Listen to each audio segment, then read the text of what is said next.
Hello बच्चों, कैसे हो? गुड, बढ़िया ना, अच्छी बात।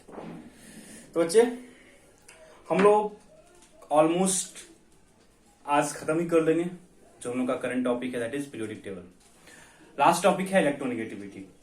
मैंने आपको प्रीवियस क्लास के एंडिंग में बोला था ना कि यदि आपको आयंस एंथैल्पी और इलेक्ट्रोनेगेटिविटी का एक क्लियर कट कंप्लीट आइडिया है, देन हम लोगों को यहाँ पे किसी भी तरह का कोई दिक्कत नहीं होने वाला। किसी भी तरीके का किसी भी प्रॉब्लम को फेस करने की रिक्वायरमेंट नहीं होगी हम लोगों को। यहाँ पे हम धड़ल्ले से हम क्वेश्चन करेंगे, कुछ भी नहीं है, कंप्लीट थ्योरेटिकल टॉपिक है। मतलब कि है ना, रिश्तान पीछे बच्चे आपको पीछे वाले क्वेश्चन में आपको इलेक्ट्रोनेगेटिविटी है ना, जैसे इलेक्ट्रोनेगेटिविटी का ऑर्डर लिखना था, है ना, आयंस एंथैल्पी का ऑर्डर लिखना था, ऐसा कुछ यहाँ पे कॉन्सेप्ट नहीं है। यहाँ पे इसका जो सबसे इंपॉर्टेंट पार्ट है वो इसका एप्लीकेशन, इसका जो एप्लीकेशन सेक्शन है वो सबसे ज्यादा इंपॉर्टेंट है। ठीक है, वो सबसे इंपॉर्टेंट है। बाकी यहाँ पे आपको है ना इलेक्ट्रोनेगेटिविटी का एज सच कोई ऑर्डर नहीं लिखना होता है। ठीक है, इलेक्ट्रोनेगेटिविटी का एज सच कोई ऑर्डर नहीं लिखना होता है। ठीक है, और फैक्टर्स एज सच जो आयंस एंथैल्पी में था, जो इलेक्ट्रोनेगेटिविटी में था, वही फैक्टर्स यहां भी आपको आने वाला है। ठीक है, तो नया कुछ भी नहीं है, नया कुछ नहीं है, नया सिर्फ इसका एक डेफिनेशन है। डेफिनेशन क्लियर होने के बाद आपको हर पॉइंट अपने आप समझ आना स्टार्ट हो जाएंगे। तो फर्स्ट ऑफ ऑल हम कोशिश करते हैं समझने का व्हाट इज इलेक्ट्रोनेगेटिविटी। देखो जी, नाम से कुछ आइडिया आ जाएगा। इलेक्ट्रो मतलब इलेक्ट्रॉन, नेगेटिविटी बताइए इलेक्ट्रोनेगेटिव चार्ज है। The main fact is that electronegativity क्या है, कैसे इसको डिफाइन करें। ठीक है, तो फर्स्ट ऑफ ऑल हम इससे लिखें डेफिनेशन, फिर हर चीज को हम एक्सप्लेन करेंगे। लिखो डेफिनेशन बच्चे, लिखना। Tendency of any atom, tendency of any atom to attract, tendency of any atom to attract shared pair of electron, shared pair of electron, tendency of any atom to attract shared pair of electron, shared pair of electron towards itself, shared pair of electron, shared pair of electron towards itself, shared pair of electron towards itself in a covalent bonded molecule, in a covalent bonded molecule towards itself, in a covalent bonded molecule, in a covalent bonded molecule is called electronegativity, is called electronegativity। नाम से clear है, किसी भी covalent bond molecule में, it means आप यहां पे एक स्पेसिफिक डाटा आ गया आपको बच्चे। In case of electron affinity और in case of ions enthalpy हम लोग डील कर रहे थे किसी इंडिविजुअल एटम के बारे में। किसी इंडिविजुअल एटम में इलेक्ट्रॉन को ऐड करना था, किसी इंडिविजुअल आइसोलेटेड गैसेस एटम में इलेक्ट्रॉन को रिमूव करना था। इट मींस वो किसी एक एटम की प्रॉपर्टी थी। बट यहां पर मैंने आपको क्या बोला, किसी भी कोवलेंट बॉन्डेड मॉलिक्यूल में, किसी भी कोवलेंट बॉन्डेड मॉलिक्यूल में किसी भी एटम का इलेक्ट्रॉन अट्रैक्ट करने की जो टेंडेंसी है, they are called electronegativity, they are called electronegativity. कहने का ये मतलब है, सपोज ए और बी आपस में कोवलेंट बॉन्डेड है, ए और बी आपस में कोवलेंट बॉन्डेड है। पता है कोवलेंट बॉन्ड कैसे बनता है, इलेक्ट्रॉन के शेयरिंग से बनता है। इलेक्ट्रॉन के शेयरिंग से बनता है तो यहाँ पे एक और बी का इलेक्ट्रॉन आपस में इक्वली शेयर्ड है और इलेक्ट्रॉन फॉर्म किया, सॉरी क्या ना, एक कोवलेंट बॉन्ड फॉर्म किया। क्या बोले, ए और बी का जो इलेक्ट्रॉन पेयर है वो शेयरिंग किया, एंड आफ्टर शेयरिंग ये केमिकल बॉन्ड फॉर्म किया which is a covalent chemical bond, which is a covalent chemical bond. Yes और नो, ये कोवलेंट बॉन्ड है। अब इसमें किसी भी एटम का इलेक्ट्रॉन को अट्रैक्ट करने का टेंडेंसी, किसी भी एटम का इलेक्ट्रॉन अट्रैक्ट करने का टेंडेंसी जो है उसको इलेक्ट्रोनेगेटिविटी बोलते हैं। अब यहां पे बच्चे ए और बी आपस में बॉन्डेड है, इसमें से टेंडेंसी है, किसका ज्यादा टेंडेंसी है इलेक्ट्रॉन को खींचने का, किसका ज्यादा टेंडेंसी इलेक्ट्रॉन खींचने का, out of A and B किसका ज्यादा है। वो जो टेंडेंसी है ना, वो जो टेंडेंसी है इलेक्ट्रॉन पेयर को पुल करने का, वो जो टेंडेंसी है ना बच्चे इलेक्ट्रॉन पेयर को पुल करने का, that is called electronegativity, that is called electronegativity, that is called electronegativity. तो कहने का मतलब है, लेट हम बोलते बच्चे सुनो, पहले वो एक और लिखो डिफरेंशियल और कर लेना बच्चे। देखना और करके, ठीक ना। Charge holding capacity of an atom also called electronegativity. Charge holding capacity, charge holding capacity, charge holding capacity, charge holding capacity of an atom also called electronegativity. Charge holding capacity of an atom, charge holding capacity of an atom also called electronegativity. Charge holding capacity of an atom also called electronegativity. Charge holding capacity of an atom also called electronegativity. आज हम हर point explain करेंगे। Charge holding capacity of an atom also called electronegativity.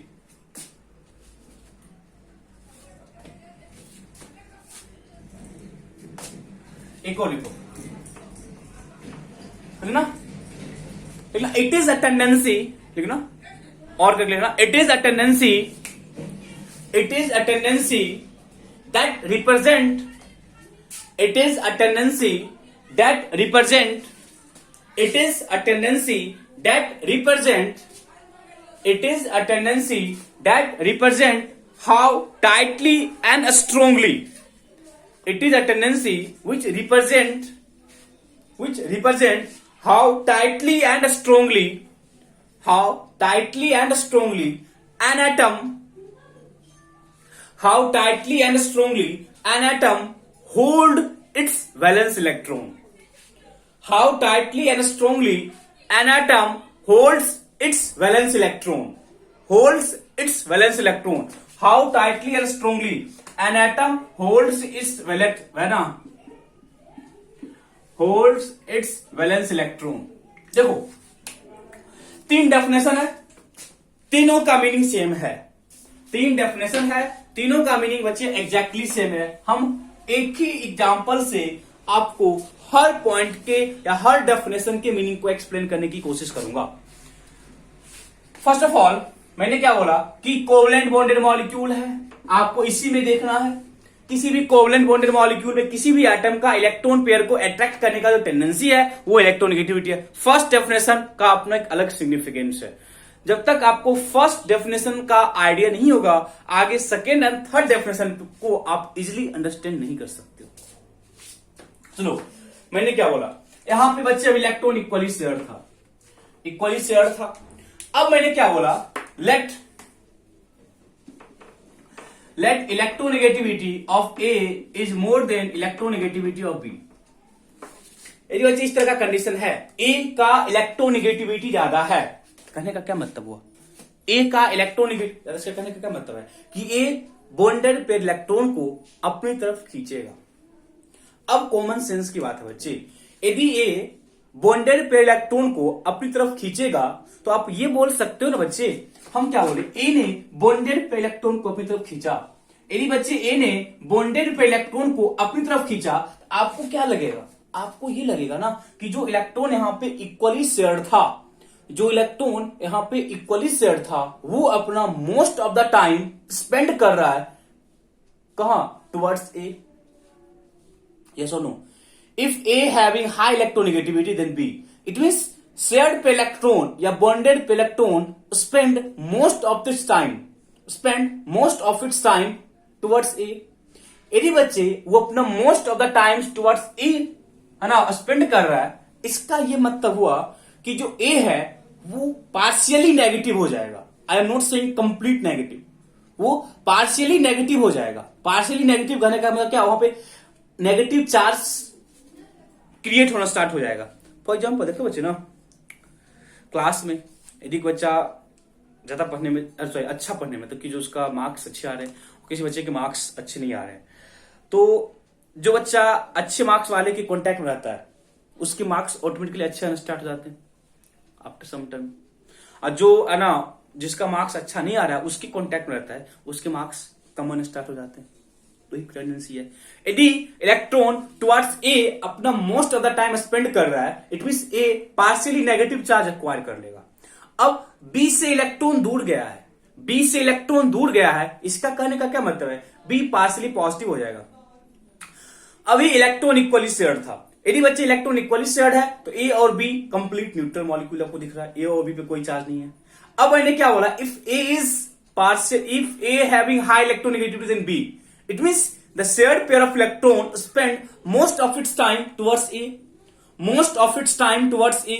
यदि electron pair ने अपना maximum time A के towards spend किया, it means A पे एक नेगेटिवली चार्ज क्रिएट होगा।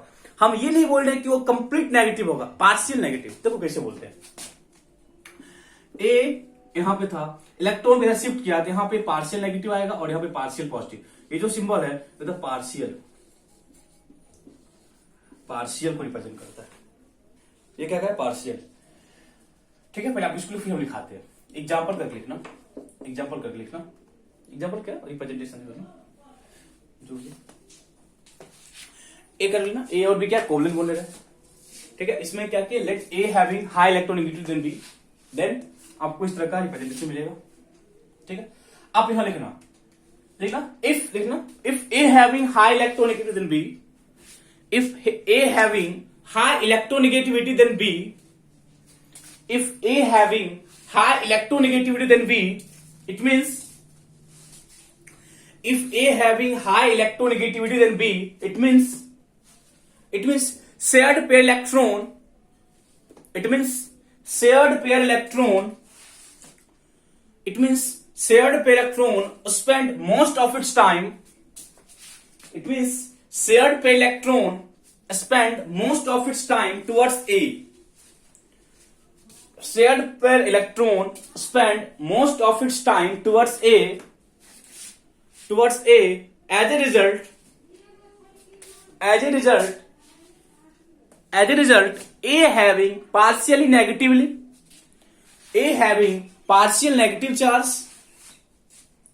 as a result A having partial negative charge and B having partial positive charge, and B having partial positive charge, and B having partial positive charge। Meaning clear है ना, partial positive partial negative का meaning clear है ना। मतलब जिसका electronegativity ज्यादा होगा उस पे पार्शियल नेगेटिव चार्ज होगा, एंड जिसकी इलेक्ट्रोनेगेटिविटी कम होगी उस पे पार्शियल नेगेटिव चार्ज, सॉरी, जिसकी इलेक्ट्रोनेगेटिविटी ज्यादा होगी उस पे पार्शियल नेगेटिव चार्ज होगा, एंड जिसकी इलेक्ट्रोनेगेटिविटी कम होगी उस पे क्या होगा, पार्शियल पॉजिटिव चार्ज होगा। ये चीज आप माइंड में पुट कर लो, बिकॉज जिसकी इलेक्ट्रोनेगेटिविटी ज्यादा है इलेक्ट्रॉन पेयर पुल करेगा, इलेक्ट्रॉन मोस्ट ऑफ इस time towards that atom spend कर रहा है। इट मींस उसका जो बच्चे बोलते हो ना, उसका जो नेचर होगा वो नेगेटिवली हो जाएगा, और जिससे दूर गया वहां पॉजिटिव हो जाएगा। आप किसी के लिए जा सकते हो बच्चे, यहां पे मैंने ये किया था ना, आप ये भी लेके चल सकते हो, let electronegativity of B is more then electronegativity of ए।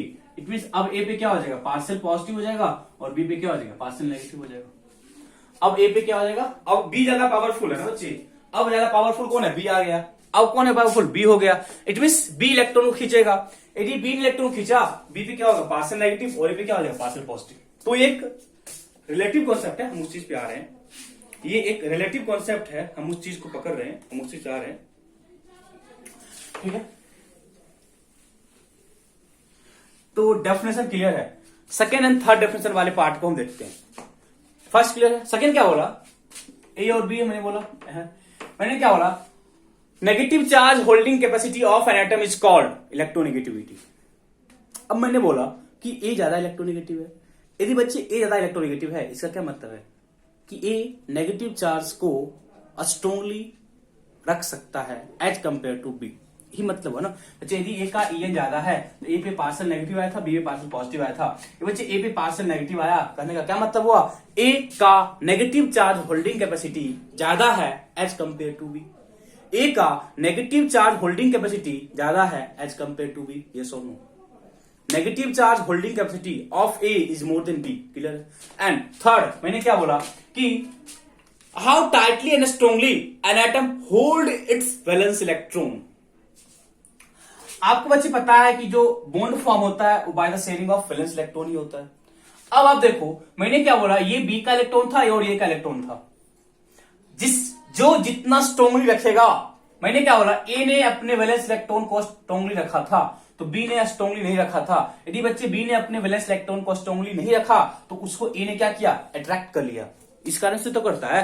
अब जो स्ट्रांगली अपने इलेक्ट्रॉन को पावरफुल रख रहा होगा उसको है ना कोई क्यों खींचेगा। मैंने क्या बोला, बी अपने शेयर्ड पेयर ऑफ इलेक्ट्रॉन को स्ट्रांगली नहीं रख रहा है, इस करके जो बी का इलेक्ट्रॉन होल्डिंग कैपेसिटी है, अपने वैलेंस इलेक्ट्रॉन को जो होल्डिंग कैपेसिटी है वो लेस है as compare to B, sorry as compare to A. इसलिए ए ने क्या किया, उसके वैलेंस इलेक्ट्रॉन को अपनी तरफ खींच लिया, इस करके ए पे पार्शियल नेगेटिव है और बी पे क्या पार्शियल पॉजिटिव। ए पे पार्शियल नेगेटिव है एंड बी पे पार्शियल पॉजिटिव।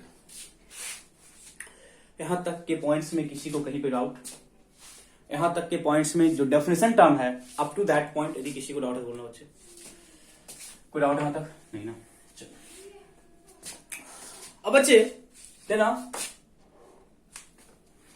देखो बच्चे अब हम है ना दो टाइप के एटम पढ़ेंगे, ये तो हम हेटेरोटॉमिक होगा या होमोएटॉमिक होगा। देखो बच्चे है ना होता है इलेक्ट्रोनेगेटिविटी को हम, इलेक्ट्रोनेगेटिविटी का जो सिग्निफिकेंस है वो होमो में कैसे डील करते हो, हेटेरो में कैसे डील करते हैं, ठीक है। तो लेना significance of electronegativity, significance of electronegativity in homo and hetero atomic molecule, hetero molecular covalent compound. Significance of electronegativity, significance of electronegativity in homo and hetero molecular covalent bond, in homo and hetero molecular covalent bond, homo and hetero molecular covalent bond। significance का study कर लो, बस समझो। homo molecular homomolecular covalent bond,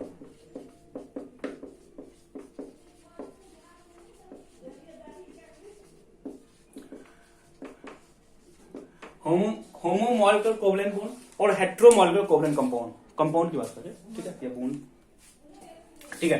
तो होमो का मतलब क्या है, जहां पे जो बॉन्डेड एटम है ना वो सेम है, जैसे आपको H2 हो गया, Cl2 हो गया, है ना, Br2 हो गया, ठीक है, मतलब जहां पे जो बॉन्डेड एटम है ना वो सेम है, O2 हो गया, ये सारे क्या है, होमोएटॉमिक है, बिकॉज यहाँ पे जो बॉन्डेड एटम है ना, जो बॉन्डेड एटम है वो सेम एटम है।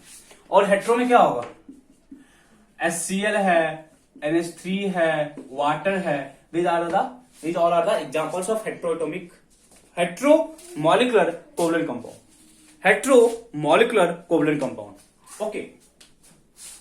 तो फर्स्ट ऑफ ऑल इस केस में जो बच्चे डेल्टा En होगा ना वो जीरो ही होगा ना, क्योंकि H और H सेम एटम है, यहां भी सेम एटम बॉन्डेड है, यहां भी सेम, यहां भी सेम। जब एटम्स बॉन्डेड सेम है तो हम कैसे बोलेंगे किसका पावर ज्यादा है किसका पावर कम है, एटम बॉन्डेड सेम है। यदि बच्चे एटम बॉन्डेड सेम है तो जो डेल्टा En है वो इक्वल टू कितना हो जाएगा, जीरो। बट यदि हम बोलेंगे कि इस केस में जो डेल्टा N है वो नॉट इक्वल टू जीरो होगा, in case of heteroatomic molecular compound, heteromolecular compound जो डेल्टा En है वो जीरो नहीं होगा, बिकॉज जो एटम बॉन्डेड है वो डिफरेंट नेचर का है। यदि वो डिफरेंट नेचर का है तो उसकी जो इलेक्ट्रोनेगेटिविटी है वो डिफरेंट होगी, यदि उसकी इलेक्ट्रोनेगेटिविटी डिफरेंट होगी then delta En must be not equal to zero, delta En must be not equal to zero. First point clear है, फर्स्ट पॉइंट क्लियर है। यदि बच्चे हम डेल्टा En जीरो है पार्शियल चार्ज क्या होगा, जीरो। बट यहां पे क्या बोलोगे, partial charge is not equal to zero, तो बोलेंगे partial charge is not equal to zero.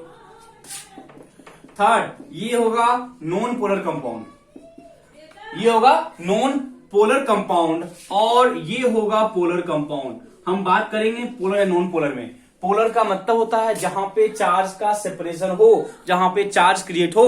अभी हम लोगों ने जस्ट पढ़ा कि यहां पे जब पार्शियल चार्ज जीरो नहीं है बच्चे, यहाँ पे पार्शियल चार्ज जीरो नहीं है। जब पार्शियल चार्ज जीरो नहीं है इट मींस वहां पे जो बॉन्डेड एटम है वहां पे ना कोई चार्ज क्रिएट होगा, पार्शियल प्लस और पार्शियल माइनस क्रिएट होगा, therefore we can say that वो पोलर होगा। बट यहाँ पे डेल्टा En जीरो है, पार्शियल चार्ज क्रिएट ही नहीं होगा बिकॉज सेम एटम बॉन्डेड है, तो यहाँ पे हम क्या बोलेंगे, नॉन पोलर। इट मींस इसके पास चार्ज क्रिएट करने की टेंडेंसी नहीं के बराबर है, चार्ज क्रिएट करने की टेंडेंसी नहीं के बराबर है, ठीक है।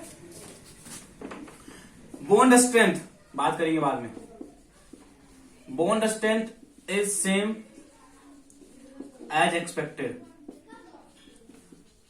जो आप एक्सपेक्ट करते हो बॉन्ड स्ट्रेंथ वही बॉन्ड स्ट्रेंथ मेरा रहेगा। बट इस केस में बॉन्ड स्ट्रेंथ चेंज कर जाता है। Bond strength is not same as expected, bond strength is not same as expected.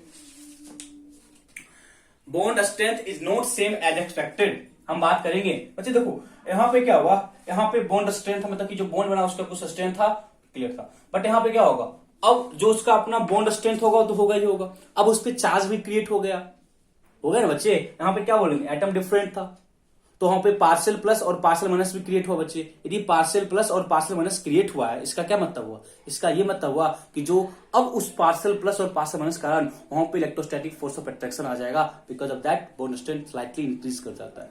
जो आप एक्सपेक्ट कर रहे होगे उतना नहीं होगा, because that partial positive and partial negative, वहां पे एक्स्ट्रा अट्रैक्शन फोर्स आएगा, एंड बिकॉज ऑफ दैट वहां पे जो उसकी बॉन्ड स्ट्रेंथ की पावर है वो इंक्रीज कर जाएगी। लास्ट पॉइंट है ना, लोग प्योर कोवलेंट बॉन्ड, ये प्योर कोवलेंट बॉन्ड होगा एंड इसमें स्लाइटली आयनिक कैरेक्टर आ जाएगा। जो होमो था वो कंप्लीट कोवलेंट होगा, मतलब वहां पे जो बॉन्ड फॉर्म हुआ वहां पे कंप्लीट आपको लगेगा कि इलेक्ट्रॉन का शेयरिंग हुआ। But in case of heteromolecular covalent compound, जो कोवलेंट कैरेक्टर होगा ही होगा, but apart from covalent character वहां पे स्लाइटली आयनिक कैरेक्टर भी डेवलप होगा,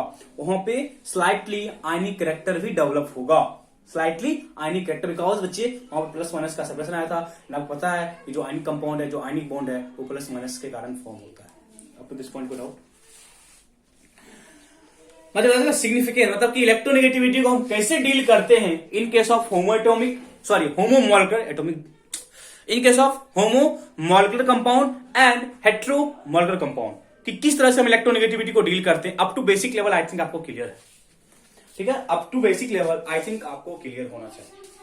डाउट यहां तक डाउट है कि इलेक्ट्रोनेगेटिविटी का सिग्निफिकेंस इन हेट्रोएटॉमिक एंड होमोएटॉमिक, अरे यार एटॉमिक क्यों बोल रहे हैं, हेट्रोमोलिकुलर एंड होमोमोलिकुलर, क्लियर है ना। देन अब एक पॉइंट है डिफरेंस, कभी कभी बोर्ड वाले एग्जाम में आपको आ जाएगा, difference between electron affinity and electronegativity, difference between electron affinity and electronegativity, difference between electron affinity and electronegativity. कभी कभी डिफरेंस का भी पॉइंट्स आ जाते हैं, ठीक है, कभी कभी डिफरेंस का ही पॉइंट आ जाता है, ठीक है। इलेक्ट्रोनेगेटिविटी पढ़ चुके हैं, अब आप खुद भी कर सकते हो। इलेक्ट्रोनेगेटिविटी किसी एक एटम का प्रॉपर्टी था, किसी भी आइसोलेटेड गैसेस एटम का प्रॉपर्टी था, बट जो इलेक्ट्रोनेगेटिविटी है वो एटम का है बट इन कोवलेंट बॉन्ड, ठीक है। फर्स्ट पॉइंट लिखेंगे इसमें इलेक्ट्रोनेगेटिविटी में, it is the property of an isolated gaseous atom.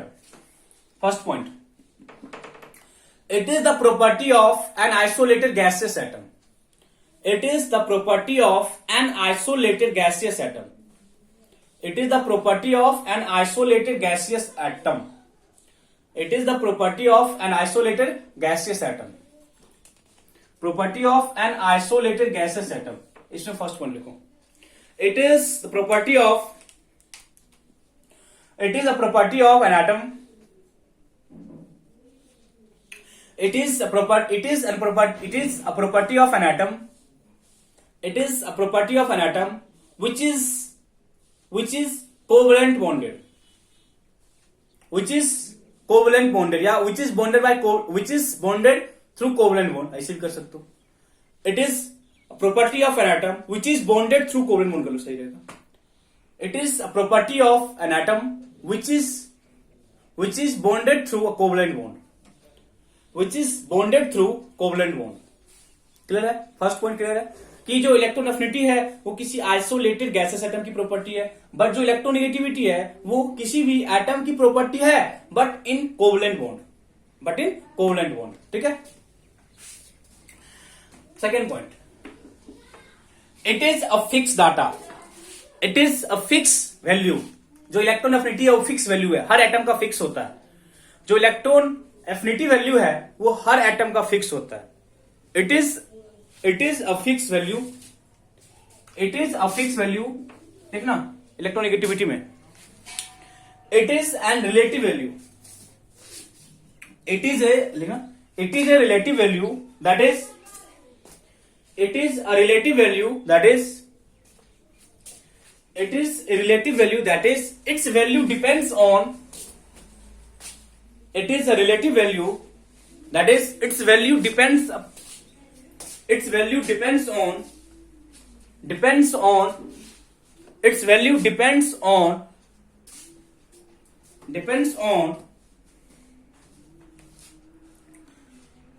its value depends on nature of bonding depends on nature of bonding। देखो सपोज एक बॉन्ड फॉर्म हुआ SO2 है और SO3 है, यहाँ भी सल्फर है और यहाँ भी सल्फर है, तो यहाँ पे बच्चे जो नेचर हो जाता है ना वो नेचर अलग अलग हो जाता है। ये SO2 का बॉन्ड है और ये SO3 का बॉन्ड है, दोनों में जो सल्फर का जो इलेक्ट्रोनेगेटिविटी है ना वो डिफरेंट हो जाता है। जो सल्फर का electronegativity exact fill of electronegativity है वो डिफरेंट हो जाता है, बिकॉज यहाँ पे जो बच्चे बॉन्डिंग का नेचर है वो डिफरेंट।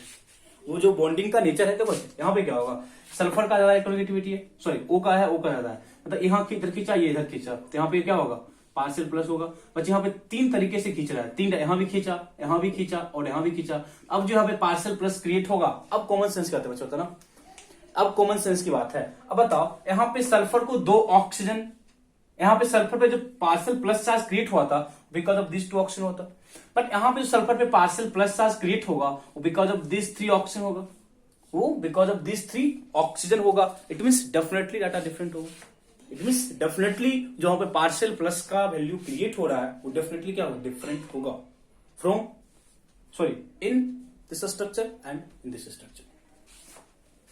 ठीक है, next,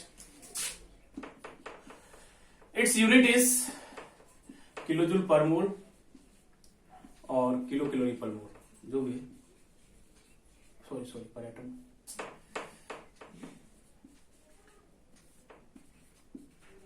its unit is kilojoule per atom और किलोजूल पर किलो कैलोरी या इलेक्ट्रॉन वोल्ट। ठीक है, इट्स यूनिट इज, बात कर चुके इसमें, किलो है ना, किलोजूल पर एटम और किलो कैलोरी पर एटम और इलेक्ट्रॉन वोल्ट पर एटम और इलेक्ट्रॉन वोल्ट पर एटम और electron volt per atom. But इसमें क्या लिखेंगे, it has no unit. But electronegativity में क्या लिखेंगे, इट हैज नो यूनिट। क्या लिखेंगे, it has no unit. Up to this point कोई डाउट है?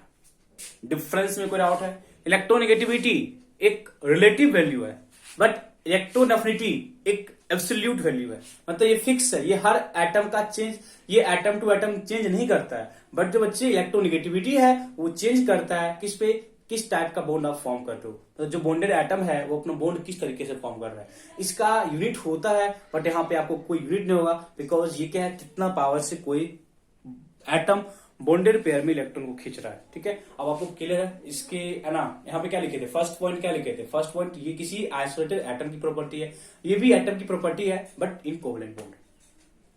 अप टू बोर्ड लेवल आप ये 3-4 डिफरेंस लिख सकते हो। ठीक है, ये बोर्ड लेवल का क्वेश्चन था जहां पे आपको डिफरेंस पूछेगा। ठीक है, जहां पे आपको डिफरेंस पूछना ही पूछना है।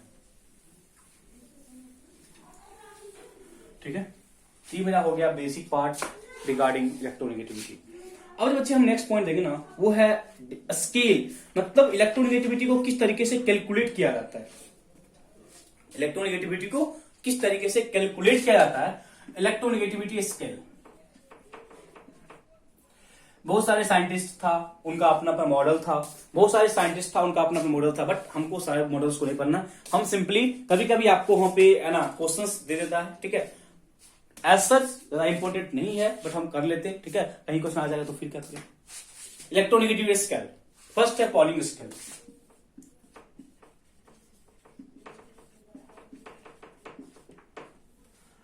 रिजल्ट कैसे आया नहीं आया, रिजल्ट कैसे आया नहीं आया उतनी बड़ी बात नहीं है। ठीक है, हमको बेसिक चीज समझना है। ठीक है, देखना Pauling develop a method,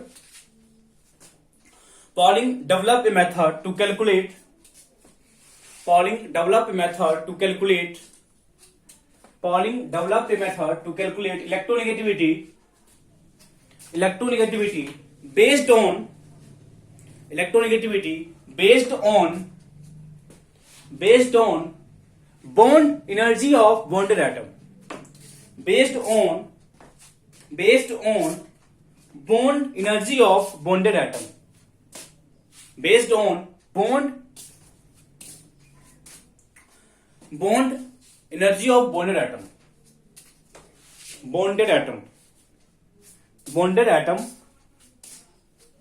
and through this method he calculate delta En, not exact En. He calculate delta En, that is difference electronegativity. For example, A और B आपस में bonded atom, A और B आपस में क्या bonded है, covalently bonded है. तो यहां पे डेल्टा En जो कैलकुलेट किया, delta En is equal to 0.208 under root bond energy of AB, मतलब कि A और B के बीच का बॉन्ड क्या है, ठीक है, आपको दिया रहेगा ना, minus under root bond energy of A and A into bond energy of B and B, ठीक है. और यहां पे जो बॉन्ड एनर्जी का डाटा है, बॉन्ड एनर्जी का जो वैल्यू है, bond energy value must be in kilo calorie per mole, must be in kilo calorie per mole. यहां बच्चे आपको दिख रहा है ना वैल्यू, कौन सा वैल्यू, जो आपको इलेक्ट्रॉन, ये क्या है बच्चे, जो भी है बच्चे यहां पे क्या बोलोगे, ई ए बी क्या है, ई आपको ए और ए क्या है, एंड ई बी और बी क्या है, ये क्या है, bond energy of A B bond, ये क्या है, बॉन्ड एनर्जी ऑफ ए और ए बॉन्ड के बीच, ये क्या है, बॉन्ड एनर्जी ऑफ बी और B bond. And this data is calculated या taken in kilojoule per mole. This data are taken in kilojoule per mole, in kilojoule per mole, in kilojoule per मोल. यदि बच्चे हम इसको joule में convert करने की कोशिश करें, ये किस में है बच्चे, यहां पे जो आपको है ना वैल्यू आपको काउंट करना है, किसका वैल्यू काउंट करना है, जो बॉन्ड एनर्जी है वो किलो कैलोरी पर मोल में, वो क्या है, किलो कैलोरी पर मोल में, ठीक है, किलो कैलोरी पर मोल में, ठीक है. मैं कुछ सिंपल सा क्वेश्चन करेंगे, ऐसे क्वेश्चन आपको ज्यादा आने की कोई प्रोबेबिलिटी नहीं है, ठीक है. बट यदि इस वैल्यू को डाल देगा किसमें, किलोजूल पर मोल में, तो यहां पे आपको 0.1017 आ जाएगा. कब, जब यहां पे किलोजूल पर मोल हो जाएगा, जब यहां पे क्या हो जाएगा, किलोजूल पर मोल. कुछ मत करो, उसी वाले में उसको लिखने के बाद बस इसको लिख लो एंड आप कॉमन सेंस यूज कर लेना कि अब जो हमको बॉन्ड एनर्जी लेना है वो किलो जूल पर मोल लेना है. अब जो बच्चे लेना है बॉन्ड एनर्जी वो किलो जूल पर मोल में लेना है. वो क्या करना है, किलो जूल पर मोल में ही लेना है आपको, वो आपको किलो जूल पर मोल में लेना है.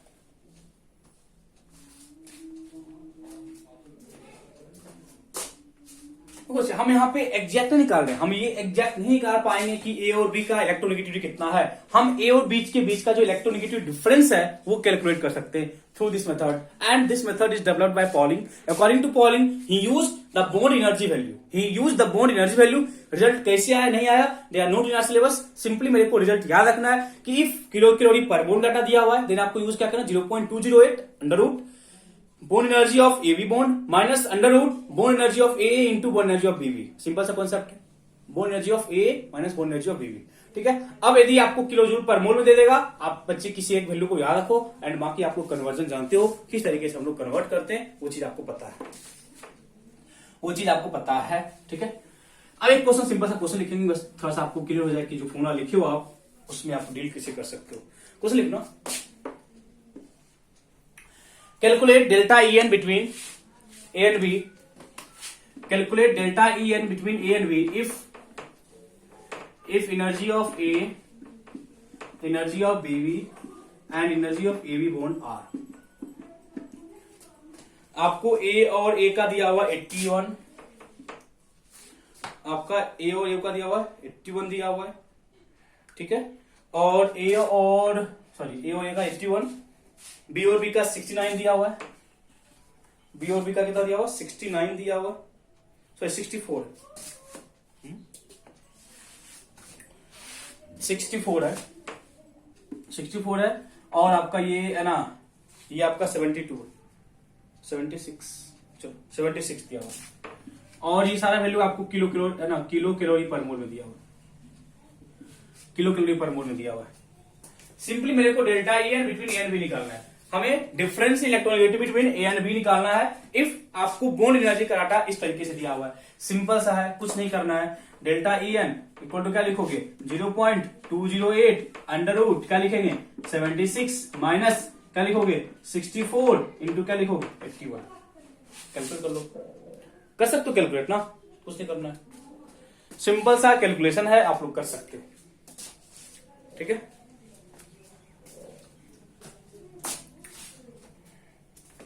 आई थिंक इसको जब आप करोगे ना,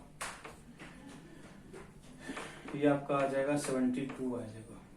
ठीक है, 81 to 64 है ना, और 32 करता है क्या 5184 आ जाएगा, 72 बहुत है।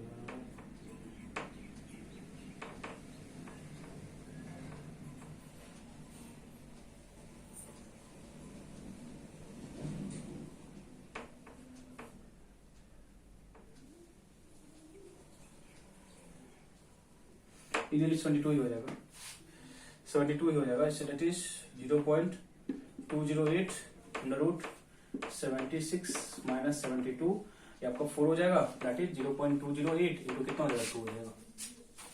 कुछ नहीं है, आपको बस वैल्यू दिया रहेगा, कभी आप कंफ्यूज करेगा भी नहीं, इससे भी आपको सिंपल सा वैल्यू दिया रहेगा, आप उसके अकॉर्डिंग कैलकुलेट कर सकते हो। ठीक है, ये फर्स्ट पॉलिंग स्केल था।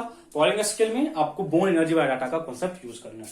पॉलिंग स्केल में हम लोगों को बोन एनर्जी वाला डाटा का यूज करना है। नथिंग बोल दिस, आप इस चीज में दिमाग ऐसे भी ज्यादा मत लगाओ। हमने क्या बोला था आपको पहले भी कि इस पार्ट में जो एप्लीकेशंस हैं वो ज्यादा इंपॉर्टेंट है, जो इसके एप्लीकेशंस हैं वो ज्यादा इंपॉर्टेंट है। ठीक है, सेकेंड है Mulliken's scale,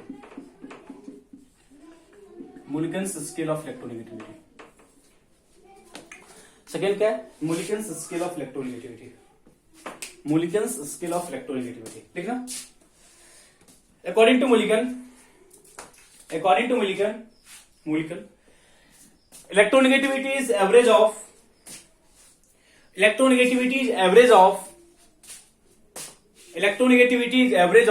Einstein enthalpy and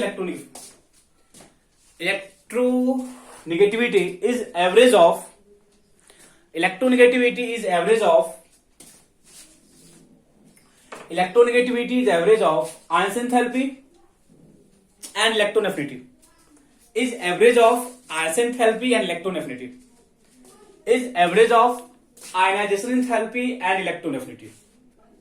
simple निकाला, एवरेज बोला कि जो इलेक्ट्रोनेगेटिविटी है वो आइंस्टाइन एंथैल्पी और इलेक्ट्रॉन एफिनिटी का एवरेज है।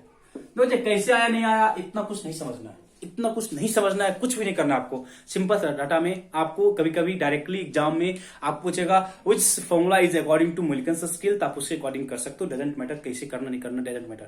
ठीक है, बट यहां पे याद रखना कि IE and EA must be in electron volt per atom.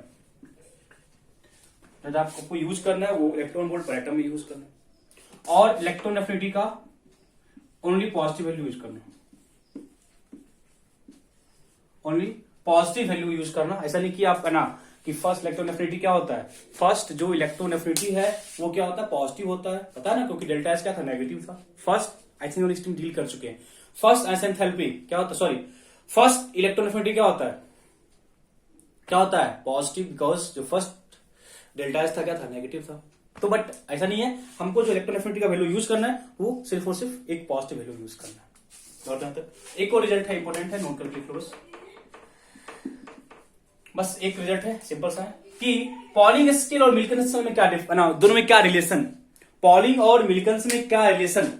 ठीक है, electronegativity according to Pauling scale equal to electronegativity according to Mulliken's scale over 2.8, ये उसका रिजल्ट है।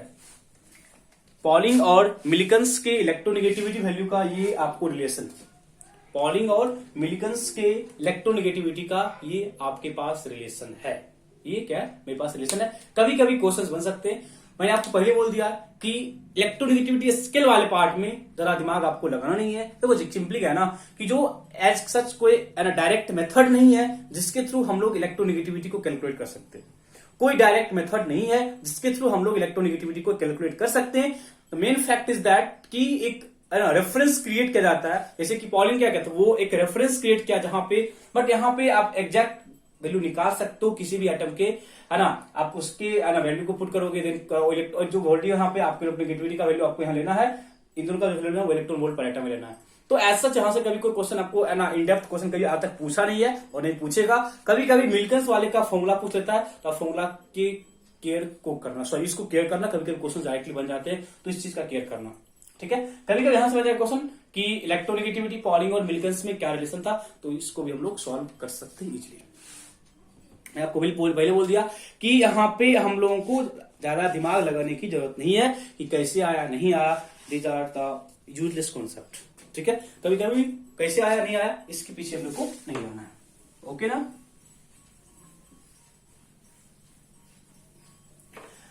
आ जाओ, जो हम लोग का मेन फैक्ट है आते हैं उस पर। फैक्टर्स अफेक्टिंग इलेक्ट्रोनेगेटिविटी हम धड़ल्ले से निकालेंगे, कोई दिक्कत नहीं है। Factors affecting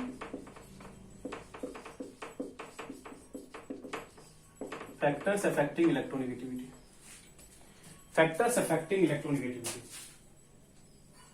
factors affecting electronegativity. First, size. Electronegativity is inversely proportional to size of atom.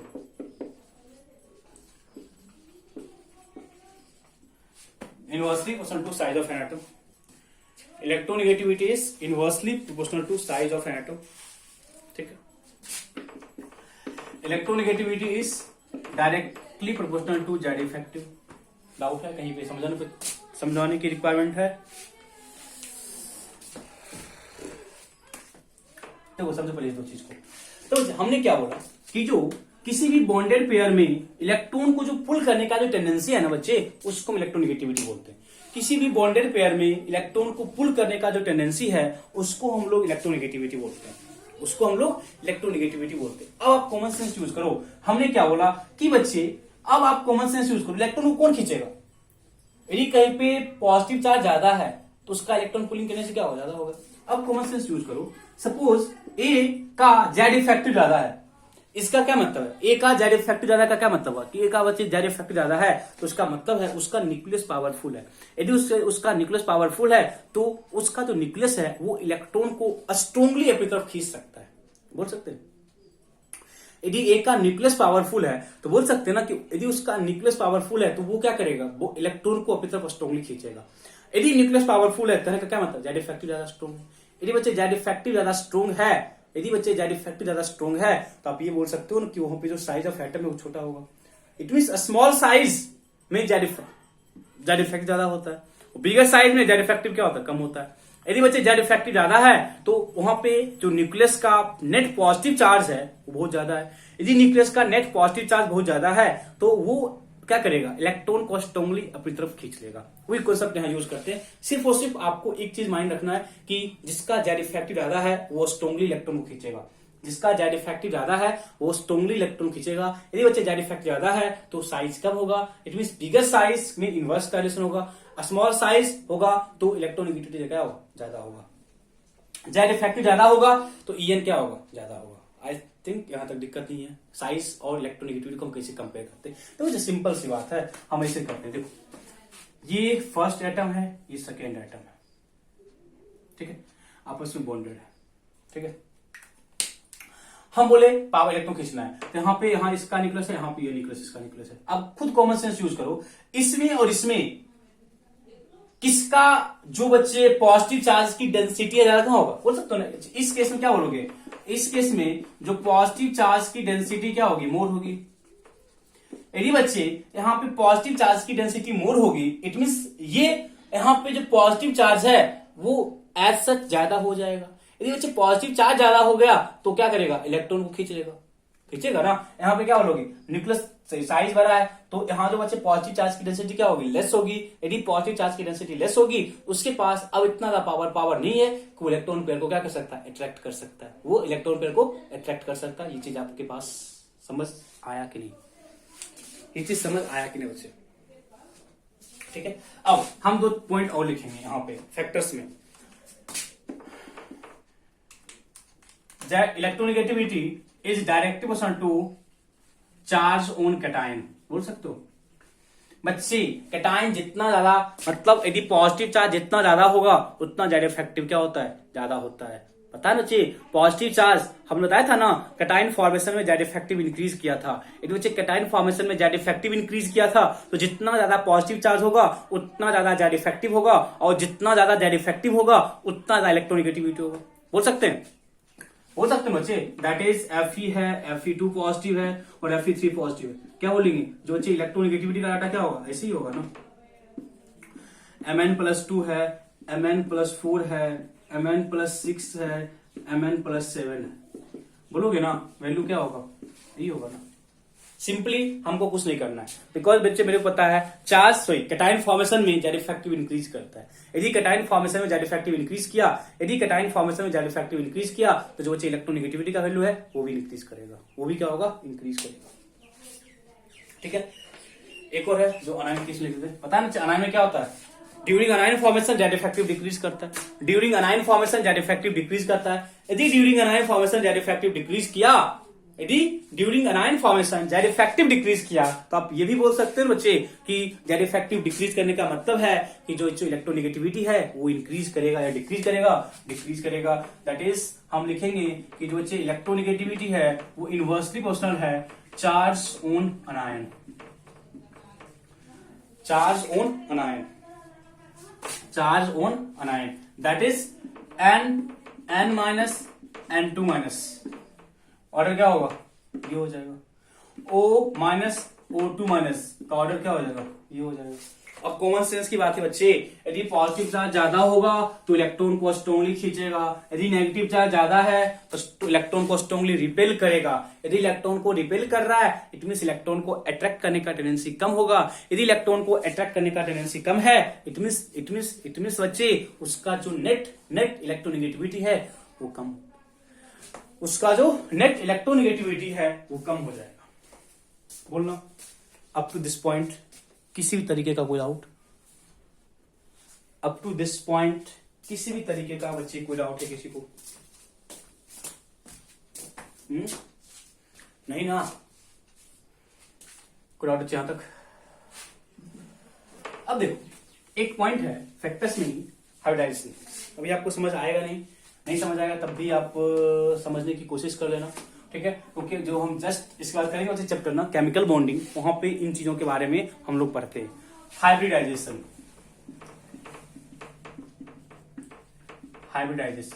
तो हम पढ़ेंगे बच्चे। हाइब्रिडेशन बहुत सारे तरीका होता है बट बेसिकली हम लोग sp sp2 और sp3 में काम करते हैं। किसी भी क्या होता है नहीं होता है उतना सब चीज हम केमिकल बॉन्डिंग में स्टडी करेंगे। अभी के लिए सिंपली हम होते हैं हाइब्रिडाइजेशन होता है mixing of orbital. It means s और p का ऑर्बिटल मिक्स किया sp2, यहाँ पे एक s और 2p मिक्स किया sp2, यहाँ पे एक s और 3p किया sp3। बच्चे हम यहाँ पास एक पॉइंट लिख रहे हैं परसेंटेज एस करेक्टर,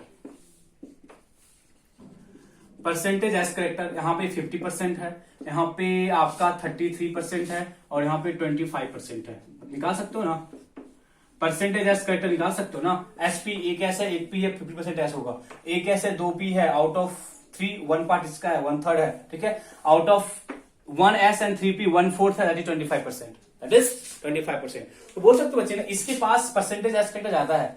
यदि बच्चे इसके पास परसेंटेज एस करेक्टर ज्यादा है इट मींस ये न्यूक्लियस के नजदीक होगा। यदि न्यूक्लियस के नजदीक होगा तो डेफिनेटली यहाँ पे जो इलेक्ट्रोनेगेटिविटी वैल्यू है क्या होगा, ज्यादा होगा। अब बोल सकते हो ना जिसके पास जितना ज्यादा परसेंटेज एस करेक्टर होगा इट मींस वो न्यूक्लियस के उतना नजदीक है। यदि बच्चे वो न्यूक्लियस के उतना नजदीक है इट मींस वहां पे जेड इफेक्टिव उतना ज्यादा है।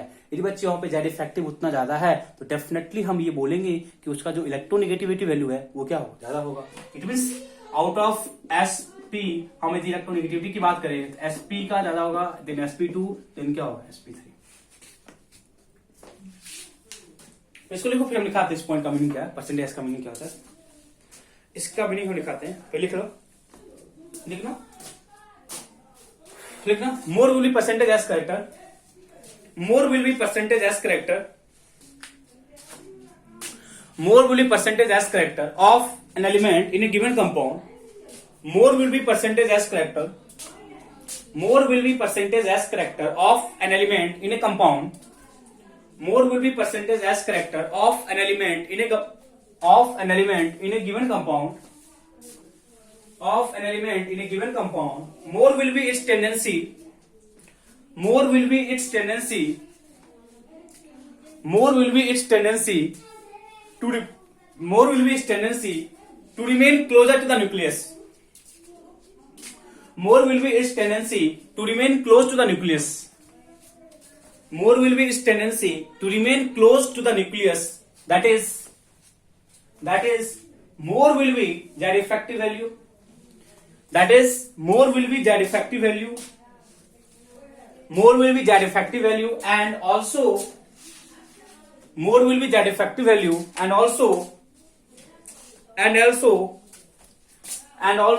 more will be electronegativity, and also more will be electronegativity, and also more will be electronegativity। तो बच्चे कहने का मतलब है कि हमने जितने भी पॉइंट्स को यहाँ पे एक्सप्लेन किया कि जो फैक्टर्स अफेक्टिंग इलेक्ट्रोनेगेटिविटी है उसमें जितने भी पॉइंट्स को मैंने एक्सप्लेन किया, हर एक पॉइंट में हम लोगों ने जेड इफेक्टिव का कॉन्सेप्ट यूज किया। जेड इफेक्टिव ज्यादा होगा इसका ये मतलब हुआ कि उसके पास पॉजिटिव चार्ज की डेंसिटी ज्यादा होगी। एंड बच्चे अब इसी चीज से डील करो, जहां पे जेड इफेक्टिव ज्यादा होगा उसके पास नेट पॉजिटिव चार्ज की डेंसिटी क्या होगी, ज्यादा होगी। यदि बच्चे उसके पास नेट पॉजिटिव चार्ज की डेंसिटी ज्यादा होगी, इट मींस वो स्ट्रांगली इलेक्ट्रॉन को अपनी तरफ खींच रहा होगा। यदि बच्चे वो स्ट्रांगली इलेक्ट्रॉन को अपनी तरफ खींच रहा होगा, यदि वो स्ट्रांगली इलेक्ट्रॉन को अपनी तरफ खींच रहा होगा, तो कहने का ये मतलब हुआ कि उसका इलेक्ट्रोनेगेटिविटी ज्यादा होगा। आप हमेशा इसी चीज में काम करना, आप हमेशा इसी चीज में काम करना, ठीक है। तो फैक्टर्स को हम कंप्लीट करते हैं। तो बच्चे कहीं पे आपको एक्स्ट्रा कुछ नहीं पॉइंट लग रहा, हमने पहले बोला आपको यदि आपको आइसेंथैल्पी और इलेक्ट्रोनेगेटिविटी का कंप्लीट आइडिया है तो यहाँ पे आपको कुछ भी नहीं करना है, ठीक है। Next, trends in electronegativity. Trends in electronegativity simple सा है, पता है। In period left to right क्या होता है, जेड इफेक्टिव क्या होता है, इंक्रीज करता है, तो इलेक्ट्रोनेगेटिविटी क्या होगा, इंक्रीज करेगा। इन ग्रुप टॉप टू बॉटम क्या होता है, जेड इफेक्टिव क्या होता है, नियरली सेम हम बात किए, बट साइज क्या होता है, साइज इंक्रीज करता है। तो बच्चे जो इलेक्ट्रोनेगेटिविटी है वो क्या होगा, डिक्रीज करेगा, वो क्या होगा, डिक्रीज करेगा। यस और नो। ग्रुप में top to bottom size increase करता है, यदि ग्रुप में top to bottom size increase करता है तो जेड इफेक्टिव क्या होगा, डिक्रीज करेगा। Down the group size increase करता है, इलेक्ट्रोनेगेटिविटी क्या होगा, डिक्रीज करेगा। यदि पीरियड में जेड इफेक्टिव इंक्रीज किया, इलेक्ट्रोनेगेटिविटी क्या होगा, इंक्रीज किया। क्या किया, इलेक्ट्रोनेगेटिविटी इंक्रीज किया। ऐसा यहां पे कोई दिमाग लगा नहीं है बच्चे। हम ना अब कुछ एलिमेंट का इलेक्ट्रोनेगेटिविटी वैल्यू लिखते हैं, ठीक है। आप उसको प्रैक्टिस करते करते कोशिश करना याद कर लेने का। फर्स्ट पीरियड में मेरे पास हाइड्रोजन है, सेकेंड पीरियड में हम लोग मेटल की बात ही नहीं करते, मतलब लिख सकते हो, है ना। लिथियम है, बेरिलियम है, बोरोन है, कार्बन, नाइट्रोजन, ऑक्सीजन, फ्लोरीन, ठीक है। Carbon, nitrogen, oxygen and fluorine. Just a minute. Second period में लिथियम, हाइड्रोजन, यहाँ पे लिथियम है, beryllium, boron, carbon, nitrogen, oxygen, fluorine, ठीक है। हम कुछ एलिमेंट का लिख देते जितना कि आपको याद रखना है, ठीक है ना। फ्लोरीन जैसे क्या है, फ्लोरीन, ब्रोमीन, आयोडीन, यहाँ पे सल्फर, फॉस्फोरस, सिलिकॉन। इतने एलिमेंट का यदि आप वैल्यू याद रखते हो, कौन सा वैल्यू, इलेक्ट्रोनेगेटिविटी वैल्यू, तो सफिशिएंट है। एच का 2.1 होता है, लिथियम का 1 होता है, इसका 1.5 का इंक्रीमेंट होगा, यहाँ पे 2 होता है, यहाँ पे 2.5 होगा, यहाँ पे 3 होगा, यहाँ पे 3.5 होगा, यहाँ पे 4 होगा। आप इधर देखो 0.5 का इंक्रीमेंट है, 0.5 का क्या इंक्रीमेंट है, इसका 4 होता है, इसका 3.5 होता है, क्लोरीन का 3 होता है, सॉरी 3, ब्रोमीन का 2.1, यहाँ पे 2.4, आयोडीन का 2.5, ठीक है। सल्फर ऑल्सो 2.5, ठीक है। Phosphorus 2.1 and silicon 1.8। ये इलेक्ट्रोनेगेटिविटी वैल्यू है। कुछ क्वेश्चंस में आपको डायरेक्टली यूज करने की रिक्वायरमेंट होगी। कुछ क्वेश्चन देखो जी, एच का तो मोस्ट इंपोर्टेंट है, एच का आप याद रखोगे, एच 2.1, इसको छोड़ सकते हो, डजंट मैटर, बट ये चार again most most most most most important. And come से कम बच्चे इस ग्रुप में हर एक का याद रख लो। इतना कर ही लिए, इस सब में क्या डिफरेंस है, इतना क्या दिमाग, एग्जैक्ट देखो हम क्या बोले, इन सब का आपको एग्जैक्ट वैल्यू याद रखना पड़ेगा। तो हम यहां से एक चीज बोलेंगे, मैक्सिमम इलेक्ट्रोनेगेटिविटी ऑफ एटम किसका है, फ्लोरीन, याद रखना। फ्लोरीन मोस्ट इलेक्ट्रोनेगेटिव एलिमेंट है in periodic table, and most electron gain enthalpy किसका था, फ्लोरीन का। मोस्ट आयरन एंथैल्पी किसका था, हीलियम का। ये सब क्वेश्चन डायरेक्टली कभी कभी बन जाएंगे और ये बोनस मार्क्स होता है। मैक्सिमम आयरन एंथैल्पी हीलियम का था, maximum electron gain enthalpy chlorine का था, एंड मैक्सिमम इलेक्ट्रोनेगेटिविटी किसका है, मैक्सिमम इलेक्ट्रोनेगेटिविटी किसका है, आपको फ्लोरीन का है। ठीक है, तो बच्चे याद रखना बहुत ईजी है। इसका 2.1 है, एंड आप यहां पे 1 से इंक्रीज करो 0.5 का इंक्रीमेंट कराओ, कोई दिक्कत नहीं है। एंड आप यहां पे क्या है 3 2.5 है ना, 8 2.5, कोई दिक्कत नहीं है। Oxygen 3 2.5, nitrogen 3 2.1, carbon 2.5 1.8। ठीक है, तो प्रैक्टिस करते करते आपको याद हो जाएगी। ऐसा नहीं कि आप रट्टा लगा बैठ के, क्वेश्चंस करते करते प्रैक्टिस करते करते हम लोगों को याद हो जाएगा। आई थिंक यहां तक कोई दिक्कत है बच्चे, यहां तक के पॉइंट्स में किसी को कहीं पे कोई डाउट है तो बोलो। अब हम इसके बाद इसका एप्लीकेशंस करेंगे, और मैंने आपको पहले ही बोल चुका हूं applications most most most most important है। एप्लीकेशंस मोस्ट मोस्ट इंपोर्टेंट है। अप टू दिस पॉइंट यदि कोई डाउट बच्चे बोलो।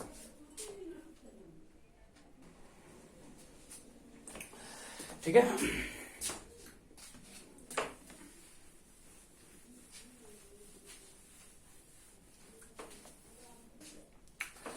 अब बच्चे हम लोगों का जो मोस्ट इंपोर्टेंट सेक्शन है दैट इज एप्लीकेशंस वाला पार्ट आएगा। देखो एप्लीकेशंस में एज सच मेरे को कुछ दिमाग लगाना नहीं है। ठीक है बच्चे,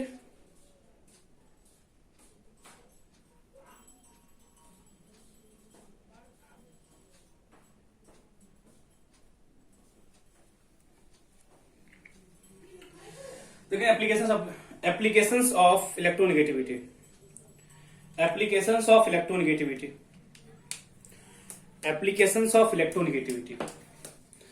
बच्चे एक चीज मैंने ना, जब हम लोग है ना बॉन्ड लेंथ का आइडिया ले रहे थे ना, याद है जब हम लोग बॉन्ड लेंथ के बारे में पढ़ रहे थे, बॉन्ड लेंथ के बारे में पढ़ रहे थे, तो वहां पे मैंने आपको बोला था, ठीक है, वहां पे मैंने आपको बोला था कि in case of heteroatomic molecule, चलो फर्स्ट ना एप्लीकेशन लेना, फर्स्ट एप्लीकेशन ना बॉन्ड देखना, it is first point, application का फर्स्ट पॉइंट, एप्लीकेशन का फर्स्ट पॉइंट,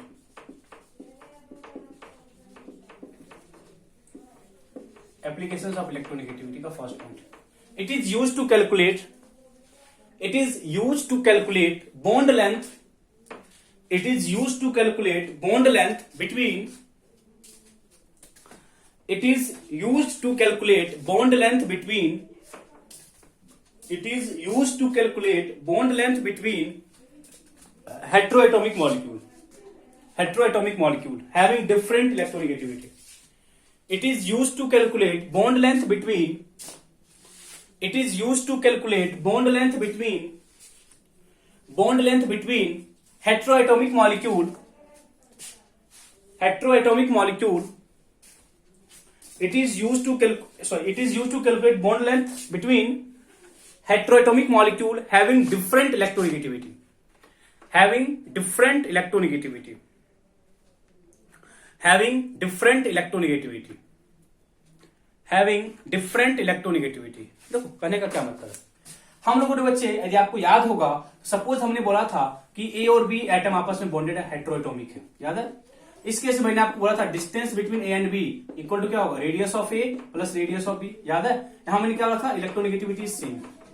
अब देखना हम ये चीज वहां पे नहीं बोले थे। जब हम लोग बॉन्ड लेंथ का कर रहे थे कैलकुलेशन ना, तो हम मैंने इस चीज के बारे में एक्सप्लेन नहीं किया था, बिकॉज आपको वहां पे इलेक्ट्रोनेगेटिविटी का आइडिया नहीं था। अब मैंने क्या बोला, सपोज ए और बी आपस में बॉन्डेड है, एंड ए और बी आपस में बॉन्डेड है, और दोनों का जो इलेक्ट्रोनेगेटिविटी है वो नियरली सेम है। Electronegativity is nearly same. Electronegativity is nearly same. If electronegativity is nearly same, then distance between A and B, that is इसका जो bond length है, इसका जो bond length है, distance between A and B, that is its bond length is simply radius of A and radius of B। इस चीज के बारे में हम लोग ऑलरेडी डिस्कशन कर चुके हैं। But if electronegativity is different, bonded atom का जो इलेक्ट्रोनेगेटिविटी है वो डिफरेंट है, जो एटम बॉन्डेड है उसका जो इलेक्ट्रोनेगेटिविटी है वो डिफरेंस है, then in this case distance between A and B is equal to R A plus R B minus 0.09 under root electronegativity of A minus electronegativity of B.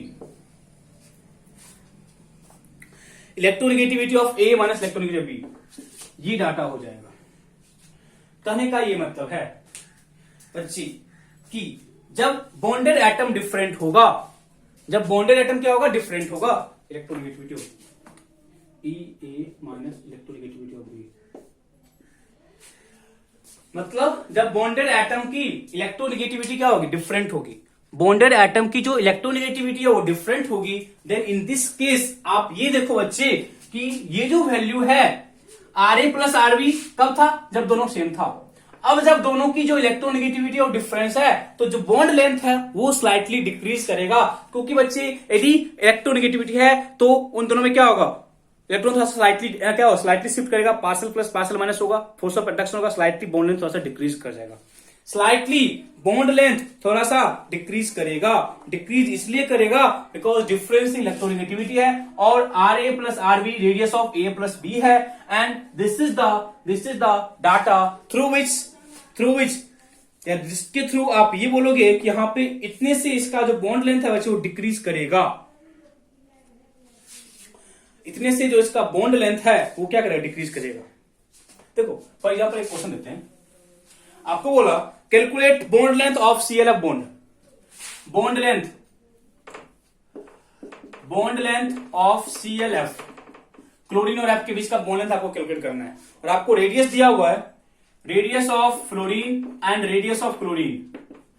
Radius of fluorine है बच्चे 0.60 angstrom and radius of chlorine है 0.97 angstrom, and मेरे को निकालना bond length. Simply क्या बोलेंगे, distance between chlorine and fluorine equal to radius of A मतलब radius of fluorine plus radius of chlorine minus 0.09, minus क्या लिखेंगे 0.09 इंटू क्या लिखेंगे, electronegativity of fluorine minus electronegativity of chlorine. बोलोगे ना, वही तो फॉर्मूला है, बस वैल्यू पुट करो 0.60 प्लस 0.97 एंगस्ट्रम माइनस क्या लिखोगे 0.09 इंटू 1, बिकॉज सॉरी 1 नहीं, फ्लोरीन कितना था 4, इसका कितना था 3, सॉरी हाँ 1, तो क्या हो जाएगा अब, दैट इज इसको ऐड कर लो, कितना हो जाएगा 7 9 7 16 1.67 एंगस्ट्रम माइनस कितना 0.09, ये होगा 9 6 9 6 15 1.57 माइनस कितना 0.09। देखो ना, यदि बच्चे सिंपल सी बात था, अब देखना यदि इसके बीच का इलेक्ट्रोनेगेटिव डिफरेंस कुछ नहीं होता, हम इसको माइनस नहीं करते ना, देखो सिंपल सी बात है, यदि इसके बीच का इलेक्ट्रोनेगेटिविटी कुछ नहीं होता, सिंपली क्या बोलते हैं, distance between Cl and F equal to radius of F plus radius of chlorine. आपको डाटा था, सिंपली आप ऐड कर लेते, बट यहाँ पे डिफरेंस है इलेक्ट्रोनेगेटिविटी का, तो जो वैल्यू है 0.09 से क्या किया, डिक्रीज किया, जो बॉन्ड लेंथ है वो 0.09 से डिक्रीज करेगा। आए समझ? तो इलेक्ट्रोनेगेटिविटी के वैल्यू के थ्रू हम लोग किसी भी बॉन्ड लेंथ को कैलकुलेट कर सकते हैं। सिंपल सा डाटा है, दोनों का रेडियस का सम करो माइनस 0.09 इंटू डेल्टा EN, जो बॉन्डेड एटम है उसके बीच का डिफरेंस इलेक्ट्रोनेगेटिविटी कितना है, जो बॉन्डेड एटम है उसमें इलेक्ट्रोनेगेटिविटी का डिफरेंस कितना है, जो बॉन्डेड एटम है उसमें इलेक्ट्रोनेगेटिविटी का डिफरेंस कितना है, इस वैल्यू के थ्रू हम लोग जाते हैं। डाउट? कभी कभी आपको डाटा दिया जाएगा, क्वेश्चंस डाटा आपको रेडियस दिया रहेगा, तभी आपको कैलकुलेट करने के लिए बोलेगा, ऐसे आपको कैलकुलेट करने बोलेगा भी नहीं, ठीक है। सेकेंड, मोस्ट इंपोर्टेंट है परसेंटेज आयनिक कैरेक्टर, परसेंटेज आयनिक कैरेक्टर, परसेंटेज आयनिक, ये तो मोस्ट इंपोर्टेंट है, बाकी सब तुम ऐसे डील कर लेना। परसेंटेज आयनिक कैरेक्टर लिखना, neither any bond is 100% covalent, neither any bond is 100% covalent, neither any bond is 100% covalent, nor neither any bond is 100% covalent nor 100% ionic, neither any bond is 100% covalent nor 100% ionic, 100% covalent nor 100% ionic. It means each bond having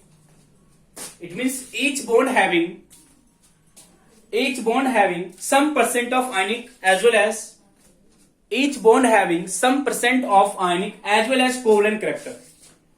It means each bond having some percent of ionic as well as covalent. Each bond having some percent of ionic as well as covalent character. Some percent of ionic as well as covalent character. Percentage ionic character निकालने का जो formula है 16 delta EN plus 3.5 delta EN का square. Delta EN का mod ले रहे हम, mod का वैल्यू लेते हैं, ठीक है। डेल्टा EN मॉड मतलब पॉजिटिव वैल्यू लेना सिर्फ। And this equation is called Henry HANN हैनी नॉट हेनरी HANNAY हैनी स्मिथ इक्वेशन। नाम से कोई मतलब नहीं है, नाम से बच्चे कोई मतलब नहीं है, ठीक है। किस साइंटिस्ट का तो कोई मतलब नहीं है। सिंपली परसेंटेज आयनिक कैरेक्टर हम कैसे करते हैं, ये क्वांटिटेटिव आइडिया है, नोट क्वांटिटेटिव मतलब कि कितना परसेंट आयनिक कैरेक्टर है। जब हम केमिकल बॉन्ड करेंगे ना तो हम फिर क्वालिटेटिव लेते हैं, मतलब कि कौन ज्यादा है कौन कम है, ठीक है। ये सिंपल है, जहां पे आप एग्जैक्ट वैल्यू निकाल सकते हो किसी भी बॉन्ड में कितना परसेंट आयनिक कैरेक्टर है, कितना परसेंट आयनिक कैरेक्टर है, उसके थ्रू आप डायरेक्ट निकाल सकते हो। क्वेश्चन लिखो, find the percentage ionic character, find percentage ionic character in HF bond, find percentage ionic character in HF bond, find percentage ionic character in HF bond, percentage ionic character in HF bond। आपको पता है H का जो electronegativity है कितना होता है 2.1 and fluorine कितना है, कितना फ्लोरीन का 4, that is percentage ionic equal कितना होगा 16 into delta EN 4 minus 2.1 minus plus 3.5 4 minus 2.1 का स्क्वायर, 4 माइनस 2.1 का स्क्वायर। सिंपल सा बात है, सिंपल सा है ना बच्चे, आप कर सकते हो। कितना होगा सॉल्व करके,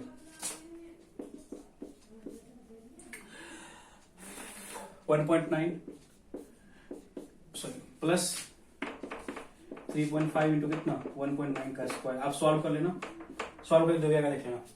सिंपल सा है, सॉल्व करके जो भी आएगा उसको देख लेना, ठीक है। सिंपल सा है, कोई दिमाग क्या लगाना है। सिंपल सा आपको वैल्यू दिया रहेगा, सिंपल सा है बच्चे, मेरे को वैल्यू दिया होगा। जब बच्चे मेरे को वैल्यू दिया होगा तो मेरे को सॉल्व करने में क्या जाता है, वैल्यू दिया हुआ ना तो सॉल्व करने में क्या जाएगा, ठीक है। सिंपल सा है, वैल्यू दिया रहेगा, आप उसके वैल्यू को पुट करो, उस क्वेश्चन को सॉल्व करो, वैल्यू को पुट करो, क्वेश्चन को सॉल्व करो, nothing more than this. Extra बच्चे कुछ भी नहीं करना है, सिंपल सा इलेक्ट्रोनेगेटिविटी का वैल्यू दिया हुआ है, आपको डाटा सॉल्व करना है। एक क्वेश्चन है, चलो लिखना। If a bond having 50% ionic character, if a bond having 50% ionic character, if a bond having 50% ionic character, then if a bond having 50% ionic character, then if a bond having 50% ionic character, then what is the value of delta EN? What is the value of delta EN?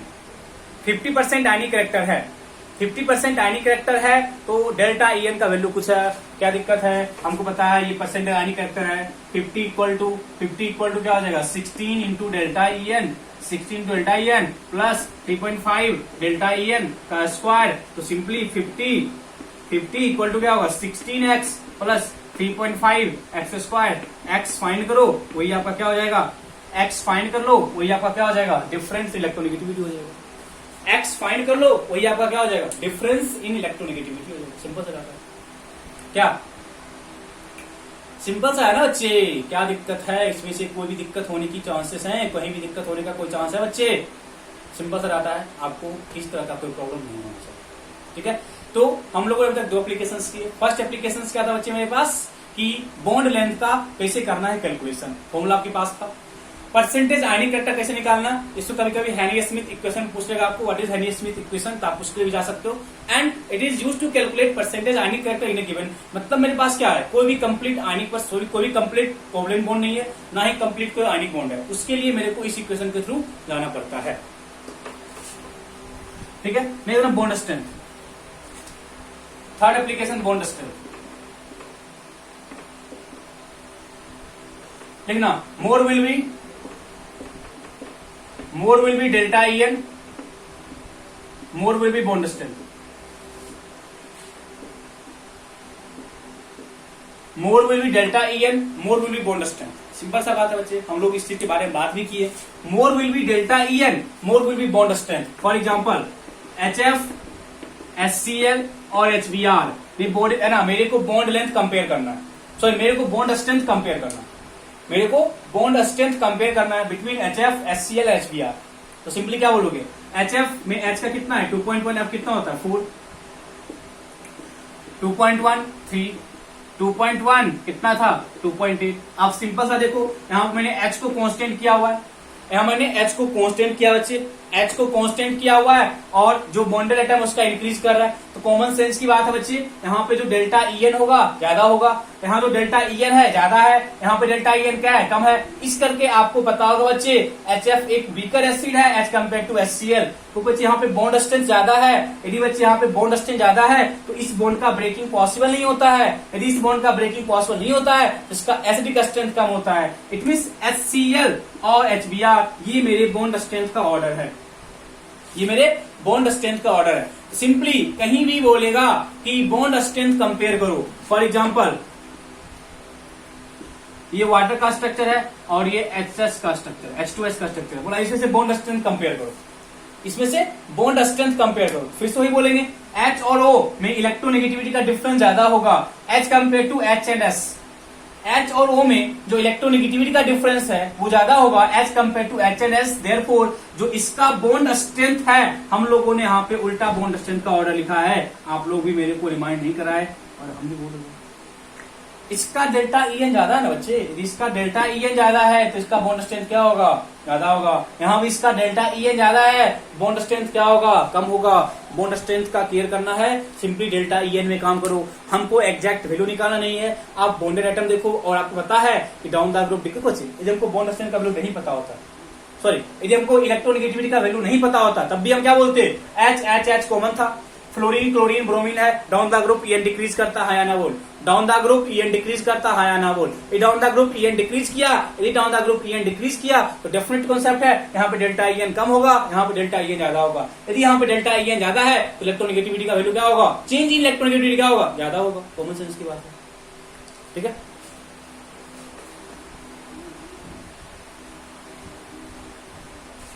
Next application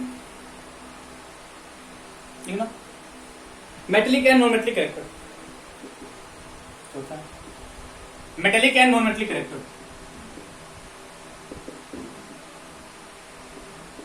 metallic character होगा क्या होगा, En लो होगा, क्या कुछ करना है पता है बच्चे।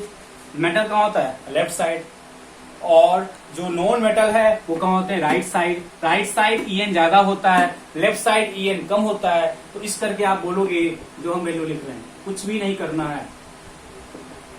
नॉन मेटलिक कैरेक्टर En क्या होगा हाई होगा, कुछ नहीं करना है।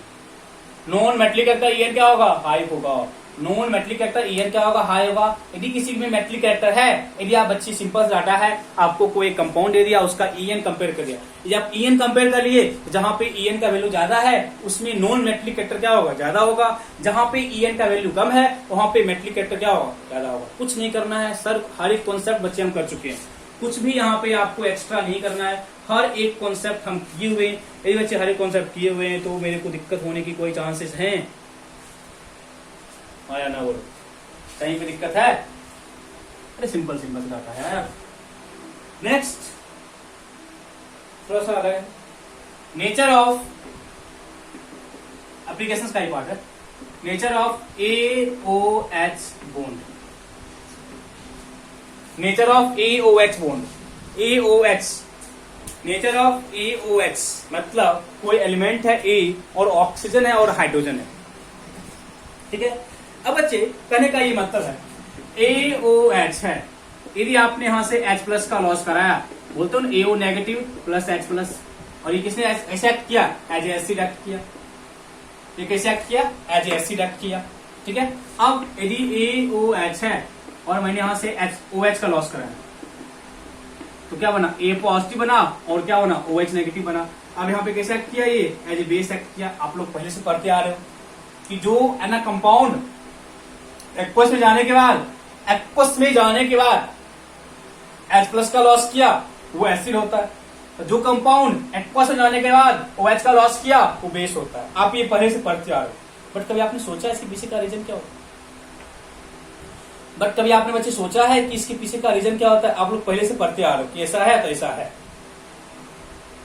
ऐसा है तो ऐसा है, पढ़ते आ रहे हो, पढ़ते आ रहे हो ना। बट इसके पीछे का आप देखो, कोई बोला कि NaOH क्या बेस है, क्यों? क्योंकि इसके पास OH है। बट हमने क्या बोला, नहीं हम ऐसे ब्रेक कर रहे थे, NaO negative plus H plus, ऐसे भी तो कर सकता है। या क्या करेगा, आप लोग पढ़ते क्या आ रहे हो, Na प्लस और OH नेगेटिव, ऐसे पढ़ते आ रहे हो। बट ऐसे करने में क्या दिक्कत है, कर सकते हैं ना बच्चे, ऐसे भी तो कर सकते हैं, कोई दिक्कत नहीं है। तो इसके पीछे का क्या रीजन है, इसके पीछे का क्या रीजन, आप लोग पढ़ते आ रहे हो कि HNO2 एसिड है क्योंकि ये ब्रेक करता है H प्लस और NO2 माइनस, ऐसे ब्रेक करता है। बट कोई बोला ऐसे क्यों, हम ऐसे क्यों नहीं कर सकते, NOOH ऐसे लिख लो, हम ब्रेक करा लेंगे NO और OH नेगेटिव, ऐसे भी तो ब्रेक कर सकते हैं, क्या दिक्कत है? आप इसको बेस बोल सकते थे, आप इसको बेस बोल सकते थे, ठीक है। तो किसी भी नेचर, किसी भी AOH टाइप का बॉन्ड है, मतलब जहां पे एक कोई एलिमेंट है और O है और H है, तो इसका ब्रेकिंग कैसे होता है, कब हम उसको एसिड बोलेंगे और कब हम इसको बेस बोलेंगे, इसके पीछे का रीजन जो है वो भी इलेक्ट्रोनेगेटिविटी से ही एक्सप्लेन किया जाता है। इसके पीछे का जो रीजन है वो भी इलेक्ट्रोनेगेटिविटी के थ्रू ही एक्सप्लेन किया जाता है, ठीक है। मतलब जो नेचर ऑफ AOH बॉन्ड है वो आपको इलेक्ट्रोनेगेटिविटी के थ्रू ही आप एक्सप्लेन कर सकते हो। कहने का बच्चे ये मतलब है कि समझो,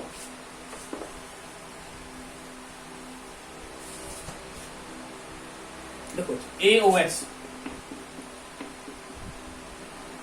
इसका इलेक्ट्रोनेगेटिविटी 2.1 होता है और इसका 3.5 है। इसका मेरे पता नहीं, इसका इलेक्ट्रोनेगेटिविटी है ना, इलेक्ट्रोनेगेटिविटी ऑफ A पता नहीं कुछ होगा, मतलब जो भी एलिमेंट होगा उसके अकॉर्डिंग EN क्या होगा, इस एलिमेंट का EN चेंज करेगा अकॉर्डिंग टू एलिमेंट। बच्चे आप बोल सकते हो इस बॉन्ड का जो बच्चे डेल्टा EN है कितना है, 1.4 है। देखो इस बॉन्ड का जो इलेक्ट्रोनेगेटिविटी कितना है, 1.4 है। अब इस बॉन्ड का EN कितना हो जाएगा, डेल्टा EN कितना होगा, 3.5 माइनस इलेक्ट्रोनेगेटिविटी ऑफ A, क्योंकि बच्चे मेरे को पता है कि जो ऑक्सीजन है वो सेकेंड मोस्ट इलेक्ट्रोनेगेटिव एलिमेंट है, पता ना, oxygen second most electronegative element है। यदि oxygen second most electronegative element है तो डेफिनेटली हम यहाँ पे 3.5 माइनस EN ऑफ A करेंगे। एंड सपोज आप इसको और इसको कंपेयर कर रहे हो, देखो जो कॉमन सेंस की बात है, हम लोग पहले से पढ़ते आ रहे हैं, जो जितना ज्यादा पोलर होगा वहां से वो वाटर में उतना स्ट्रांगली डिसोसिएट करता है। पता है मुझे, वाटर एक पोलर सॉल्वेंट है, जब उसमें आप किसी सॉल्यूट को डिसॉल्व करते हो तो जो सॉल्यूट है जितना ज्यादा पोलर होगा उतना इजीली ब्रेक करता है। सॉल्यूट जितना ज्यादा पोलर होगा उतना स्ट्रांगली या उतने अच्छे तरीके से क्या होता है, ब्रेक करता है, डिसोसिएट करता है। अब हम आ रहे हैं इफ बच्चे डेल्टा EN, चलो डेल्टा EN, इस बार डेल्टा EN की बात कर रहे हैं, इस बार डेल्टा EN की बात करें, इस बार डेल्टा EN की बात करें, इस बार ये डेल्टा EN, इस बार डेल्टा EN की बात करें, ठीक है। If this delta 1, if delta EN ये वाला, इसको 1 कर लो, कंफ्यूज कर दो, इसको 2 कर लो। If delta EN2 is more than 1.4, देखो बच्चे ये इस बॉन्ड का जो डेल्टा EN है ना फिक्स है 2.4। अब समझना, हमने कैलकुलेट किया और हमने पाया कि इस बॉन्ड का जो डेल्टा EN है वो 1.4 से ज्यादा है। इस बॉन्ड का जो डेल्टा EN है ना 1.4 से ज्यादा है। इसका कहने का क्या मतलब है कि जो AO बॉन्ड है वो ज्यादा पोलर है as compare to OH bond. आया ना, बोलो more delta EN more polar. हमने क्या बोला, इस बॉन्ड का जो डेल्टा है जैसे डेल्टा EN2 वो 1.4 से ज्यादा है। यदि बच्चे 1.4 से ज्यादा है, कहने का क्या मतलब है, कहने का ये मतलब है कि AO bond is more polar than OH bond. AO bond is more polar than OH bond. अब AO बॉन्ड ज्यादा पोलर है, इट मीन्स इसमें और इसमें किसका ब्रेकिंग होगा, हमने क्या बोला, more polar more easily break करेगा। इट मीन्स यहां से ब्रेकिंग क्वाइट इजी होगा as compare to OH। Yes और नो बोलो। More polar more tendency to break into aqueous solution. It means breaking कैसे होगा, ब्रेकिंग यहां से होगा, ब्रेकिंग यहां से होगा, A प्लस और OH नेगेटिव बनेगा और ये एज ए बेस एक्ट करेगा। मतलब जहां भी बच्चे मेरे को इस तरह के कंडीशंस आएंगे, जहां भी मेरे को इस तरह का कंडीशंस आएगा, उसमें हम पहले क्या किए, हम बच्चे डेल्टा EN कैलकुलेट किए। डेल्टा EN ओवर H का 1.4 है। आप यहाँ जो एलिमेंट है उसमें और O के बीच का डेल्टा EN कैलकुलेट करो। यदि ये डेल्टा EN 1.4 से ज्यादा है तो डेफिनेटली बॉन्ड ब्रेकिंग यहां से होगा, बिकॉज यदि डेल्टा EN इस बॉन्ड का ज्यादा है, ये बॉन्ड ज्यादा पोलर है as compare to this one, and more polar more having tendency to dissociate into its ion in aqueous solution. अब अलग बच गया क्या, if delta EN2 is less than 1.4, यदि ये लेस देन 1.4 है इट मीन्स ये ज्यादा पोलर हो गया। It means OH bond is more polar, OH is more polar than AO, that is AOH। Breaking यहां से होगा और AO माइनस और H पॉजिटिव, और ये एज ए एसिड एक्ट करेगा, और ये एज ए एसिड एक्ट करेगा, और ये एज ए एसिड एक्ट करेगा। सिंपल सा जाता है, आपको वैल्यू दिया रहेगा, हम वैल्यू पुट करके क्वेश्चंस को सॉल्व कर सकते हैं, क्या फर्क पड़ने वाला है, कहीं कोई फर्क नहीं पड़ता। ठीक है, तो हम फिर से रिव्यू कर देते। AOH था, OH के बीच का जो डेल्टा EN है 1.4 है, बिकॉज 3.5 2.1 डेल्टा EN 1.4 है। यहाँ का डेल्टा EN कैलकुलेट करो, देन कंपेयर करो इसमें और इससे ज्यादा पोलर कौन है। इसके लिए मैंने क्या बोला, इस बॉन्ड का कंपेयर किया 1.4 से। इस बॉन्ड का डेल्टा EN यदि 1.4 से ज्यादा है, ये ज्यादा पोलर है, ब्रेकिंग यहाँ से होगा। यदि इस बॉन्ड का डेल्टा EN ज्यादा है, दैट इज डेल्टा EN जो 2 है 1.4 से कम है, इट मीन्स ये पोलर है और ब्रेकिंग यहाँ से होगा। ब्रेकिंग क्या होगा, यहाँ से। तो हम एक एग्जाम्पल बताते हैं आपको। देखो सपोज आप NaOH देखो, क्या बोलोगे, NaO और H, तो इसका मैंने 1.4 बोला, अब इसका 3.5 है। बच्चे पता है सोडियम का बहुत ही कम होगा, क्योंकि तो देखो लिथियम का कितना था, लिथियम का 1 था, मैंने याद है ना बच्चे, लिथियम का 1 था और बेरिलियम का 1.5 था। आज जब सोडियम लिथियम से नीचे है, यदि सोडियम लिथियम से नीचे है तो डेफिनेटली इसका क्या होगा, 1 से कम होगा। यदि बच्चे इसका 1 से कम है, तो ये जो वैल्यू है वो डेफिनेटली 1.4 से ज्यादा होगा। यदि इसका वैल्यू लेस देन 1 है तो डेफिनेटली ये जो बॉन्ड है उसका जो डेल्टा EN है 1.4 से ज्यादा होगा। यदि इस वाले बॉन्ड का डेल्टा EN 1.4 से ज्यादा है, डेफिनेटली ब्रेकिंग यहां से होगा और ये एज ए बेस एक्ट करेगा। फॉर एग्जाम्पल HNO3 का स्ट्रक्चर, ये इसका स्ट्रक्चर है। अब आप कैलकुलेट कर लो, यहाँ का डेल्टा EN कितना था, 1.4 था, और O का कितना है 3.5, H का कितना है 3, इसका डेल्टा EN कितना हो गया, इसका डेल्टा EN कितना हो गया 0.5, ये ज्यादा पोलर है, इट मींस ब्रेकिंग यहां से होता है, और ये H प्लस और HNO2 नेगेटिव ब्रेक करता है, और ये एज एसिड एक्ट करता है। इसके पीछे का जो साइंस है वो ये होता है कि जब भी किसी एलिमेंट को देख के आपको कंफ्यूज करेगा तो सिंपली आप लोग कंफ्यूज मत होना, क्योंकि आप लोग इलेक्ट्रोनेगेटिविटी का कॉन्सेप्ट पढ़ चुके हो। यदि आप बच्चे इलेक्ट्रोनेगेटिविटी का कॉन्सेप्ट पढ़ चुके हो, देन आई थिंक अब हमको कोई दिक्कत होने की चांसेस नहीं है, because we can deal with any type of questions based on electronegativity, and to find the nature of acid and base, we can simply calculate the delta EN between AOH, and through that you can solve and calculate the nature of AOH, either it is acid or base, depending upon the value of delta E. Depending upon the value of delta E. Up to this point कोई doubt है? Up to this point कोई doubt है? ये applications आपको समझ आ रही है? ठीक है. लास्ट टॉपिक है, इसके एप्लीकेशन ले सकते हो, अदरवाइज कोई दिक्कत नहीं है. द नेचर ऑफ ऑक्साइड, हम यहाँ पे कुछ करेंगे नेचर ऑफ ऑक्साइड में. लास्ट टॉपिक है.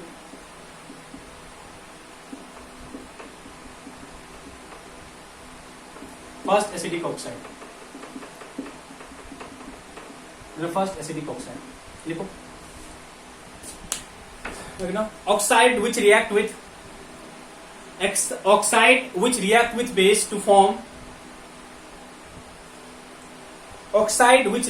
base to form salt along with water. Oxide which react with base to form salt and water are called acidic oxide. To form salt and water are called acidic oxide. To form salt and water are called acidic oxide. To form salt and water are called acidic oxide. क्या बोला? Oxide which react with base. Oxide which react with base are called, and to form salt and water. देखो acidic oxide बच्चे किसको बोलेंगे? Simple सा हम लोग पहले से पढ़ते हैं. आगे लिखो इसी में. Non metallic oxide.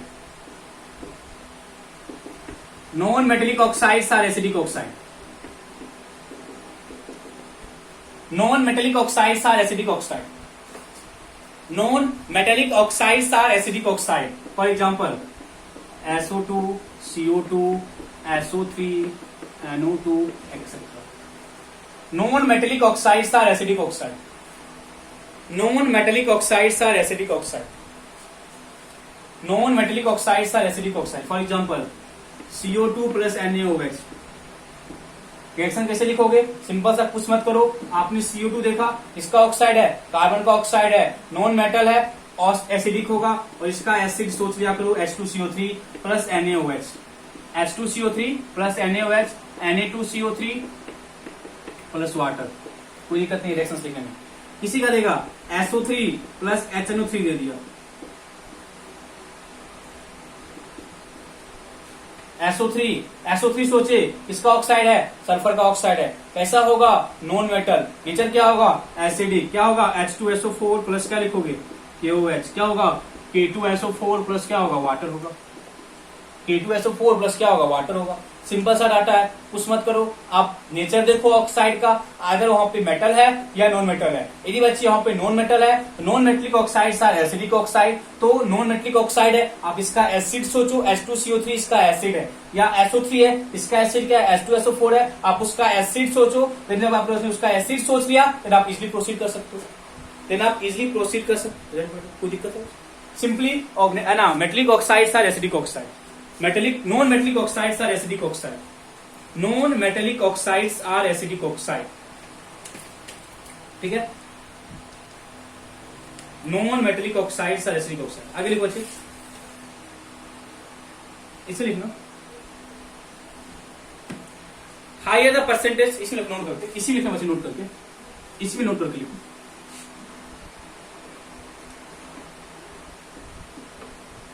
नोट करके. Higher the percentage of oxygen in the oxide, higher the percentage of oxygen in the oxide, higher the percentage of oxygen in the oxide, more will be its acidic strength. Higher the percentage of oxygen in, higher the percentage of oxygen in oxide, more will be its acidic strength.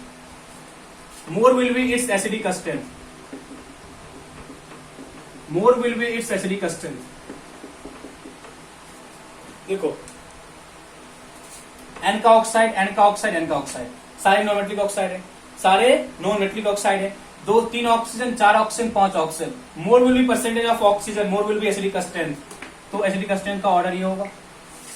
More will be percentage of oxygen, more will B acidic strength. ठीक है.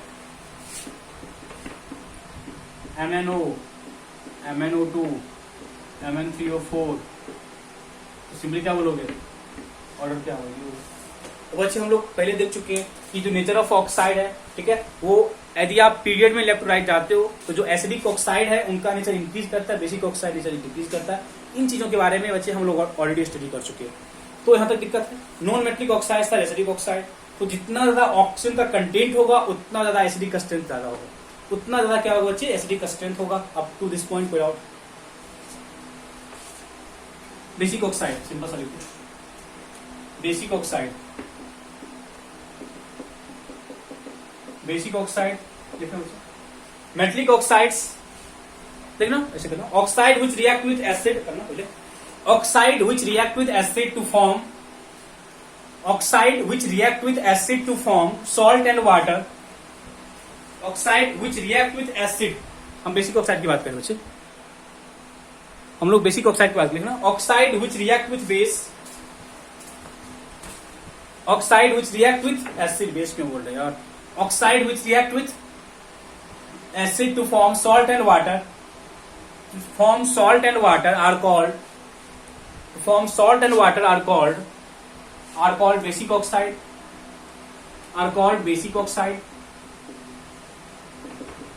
Metallic oxides are called, metallic oxides are basic oxide, metallic oxides are basic oxide, metallic oxides are basic oxide, पहले पता है।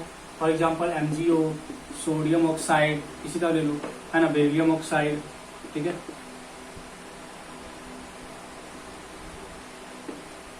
Lithium oxide.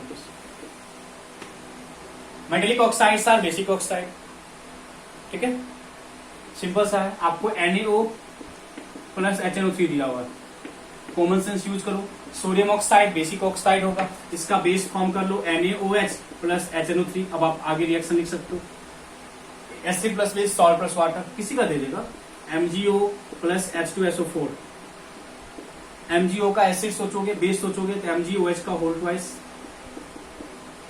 Plus H2SO4। आप आगे easily form कर सकते हो, आप आगे इजिली फॉर्म कर सकते हो, ठीक है, कोई दिक्कत आता, ठीक है। एसिडिक ऑक्साइड सार किसका था, एसिडिक ऑक्साइड किसका था, नॉन मेटल का था। बेसिक ऑक्साइड किसका है, मेटल का है। बेसिक किसका है, मेटल का है। देख लीजिए neutral oxide,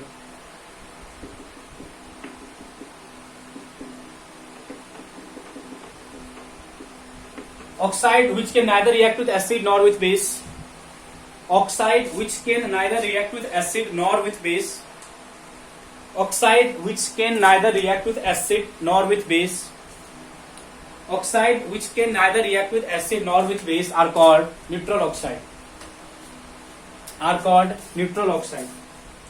Neither react with acid nor with base are called neutral oxide. And in complete chemistry आपको 3 तरह का ऑक्साइड मिलेगा जो कि न्यूट्रल ऑक्साइड है। इसके अलावा आपको कहीं भी कोई ऐसा कोई ऑक्साइड नहीं मिलेगा क्योंकि जो न्यूट्रल ऑक्साइड होगा। इस 3 को छोड़ के N2O, NO एंड CO, इन 3 को छोड़ के बाकी सारे ऑक्साइड या तो एसिडिक होगी या तो बेसिक होगी। मोस्ट इंपोर्टेंट क्वेश्चन है, डायरेक्टली क्वेश्चन आते हैं, out of this which oxides are neutral, out of this which oxides are neutral. Then in that case आपको थोड़ा सा केयर करना पड़ेगा बच्चे, इन दिस केस आपको थोड़ा सा केयर करना पड़ेगा किस ऑक्साइड की बात वो कर रहा है, किस ऑक्साइड की बात वो कर रहा है, आपको केयर करना पड़ेगा। ये 3 oxide, N2O die nitrogen oxide, NO nitrous oxide या नाइट्रोजन ऑक्साइड, या CO carbon monoxide, these are the oxide which is neutral in nature, that is it can neither react with acid nor with base, ठीक है। Last amphoteric,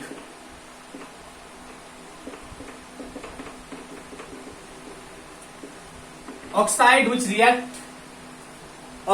which react with acid as well as base, oxide which react with acid as well as base, oxide which react with acid as well as base are called amphoteric oxide. Oxide which react with acid as well as base, react with acid as well as base are called amphoteric oxide, are called amphoteric oxide.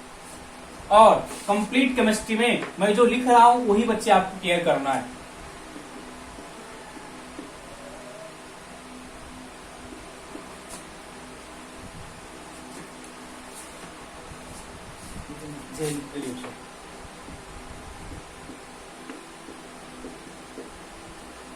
Beryllium, tin, gallium, aluminium, zinc और lead.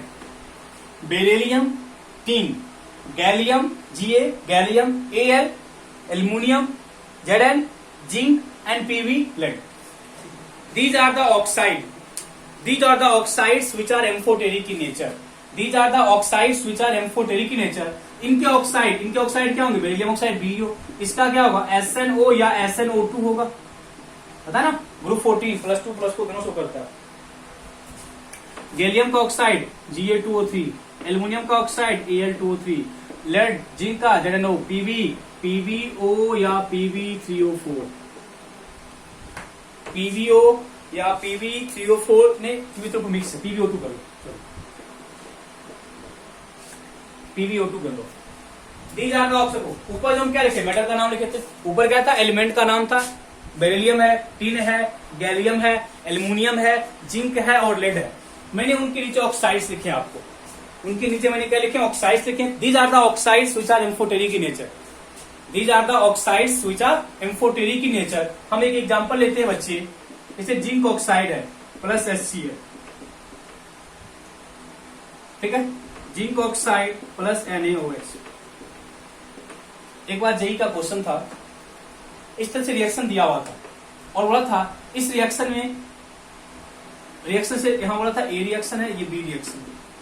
तो reaction ए में zinc oxide का nature कैसा है और reaction B में zinc oxide का nature कैसा है? रिएक्शन लिखा होता है ZnO प्लस, यहाँ क्या होगा? ZnCl2 बताना चाहिए और H2O। यहाँ क्या बनेगा? Sodium zincate Na2 ZnO2 plus क्या होगा? वाटर। बैलेंसिंग आप देख लेना।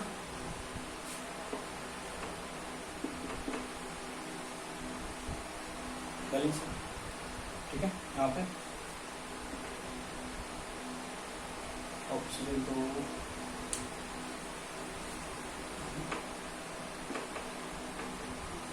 दो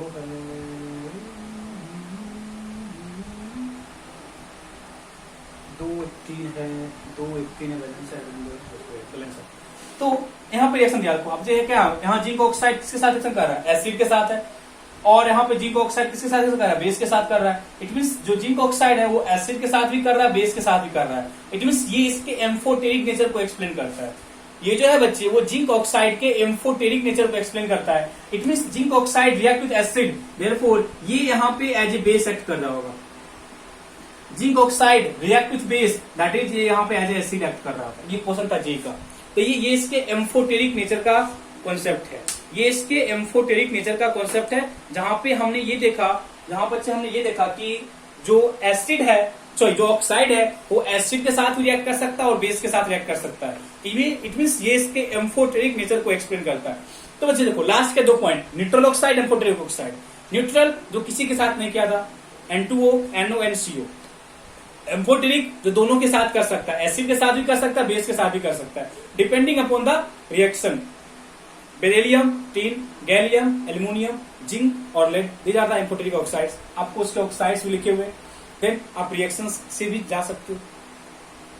तो हम लोगों ने 4 टाइप का ऑक्साइड का, acidic oxide, basic oxide, neutral oxide and amphoteric oxide. तो these are the oxides behaviour, तो जिसमें आपके क्वेश्चंस बनते हैं। बेसिकली आपको या तो न्यूट्रल ऑक्साइड का क्वेश्चन पूछेगा या आपको एम्फोटेरिक का पूछेगा। एसिडिक ऑक्साइड में आपको कभी कभी ऑर्डर पूछ लेगा, ठीक है, कि इसमें से एसिडिक कंस्टिट्यूएंट का ऑर्डर लिखो, तब चेक करना कि वो डिफरेंट एलिमेंट है या सेम एलिमेंट है। यदि सेम एलिमेंट है तो परसेंटेज ऑफ ऑक्सीजन कंटेंट के थ्रू जाओ, डिफरेंट एलिमेंट है देन आप चेक करो कि either they are in period और इन ग्रुप, उसके कॉन्सेप्ट के अकॉर्डिंग जाओ। ओके, तो बच्चे इतने टॉपिक्स करने के बाद हम ये इजिली बोल सकते हैं कि हम लोग का periodic table complete A to Z complete हो चुका। ऐसा कोई एक सिंगल कॉन्सेप्ट नहीं बचा है जो मेरा की छूटा है। अब बेसिकली हम लोग को क्वेश्चंस करने, एंड एक टॉपिक मैंने आपको जो बोला भी था कि जेड इफेक्टिव का कॉन्सेप्ट था कि हम लोग जेड इफेक्टिव कैलकुलेट कैसे करते हैं, उन चीजों के बारे में जब हम कोई प्रैक्टिस सेशन करेंगे तो वहां पे हम डील करेंगे। ओके, मिलते हैं विथ न्यू चैप्टर्स जहां पे हम लोग डील करेंगे न्यू चैप्टर के बारे में। तब तक के लिए आप इस चैप्टर को कंप्लीट अच्छे तरीके से करो एंड टेक केयर।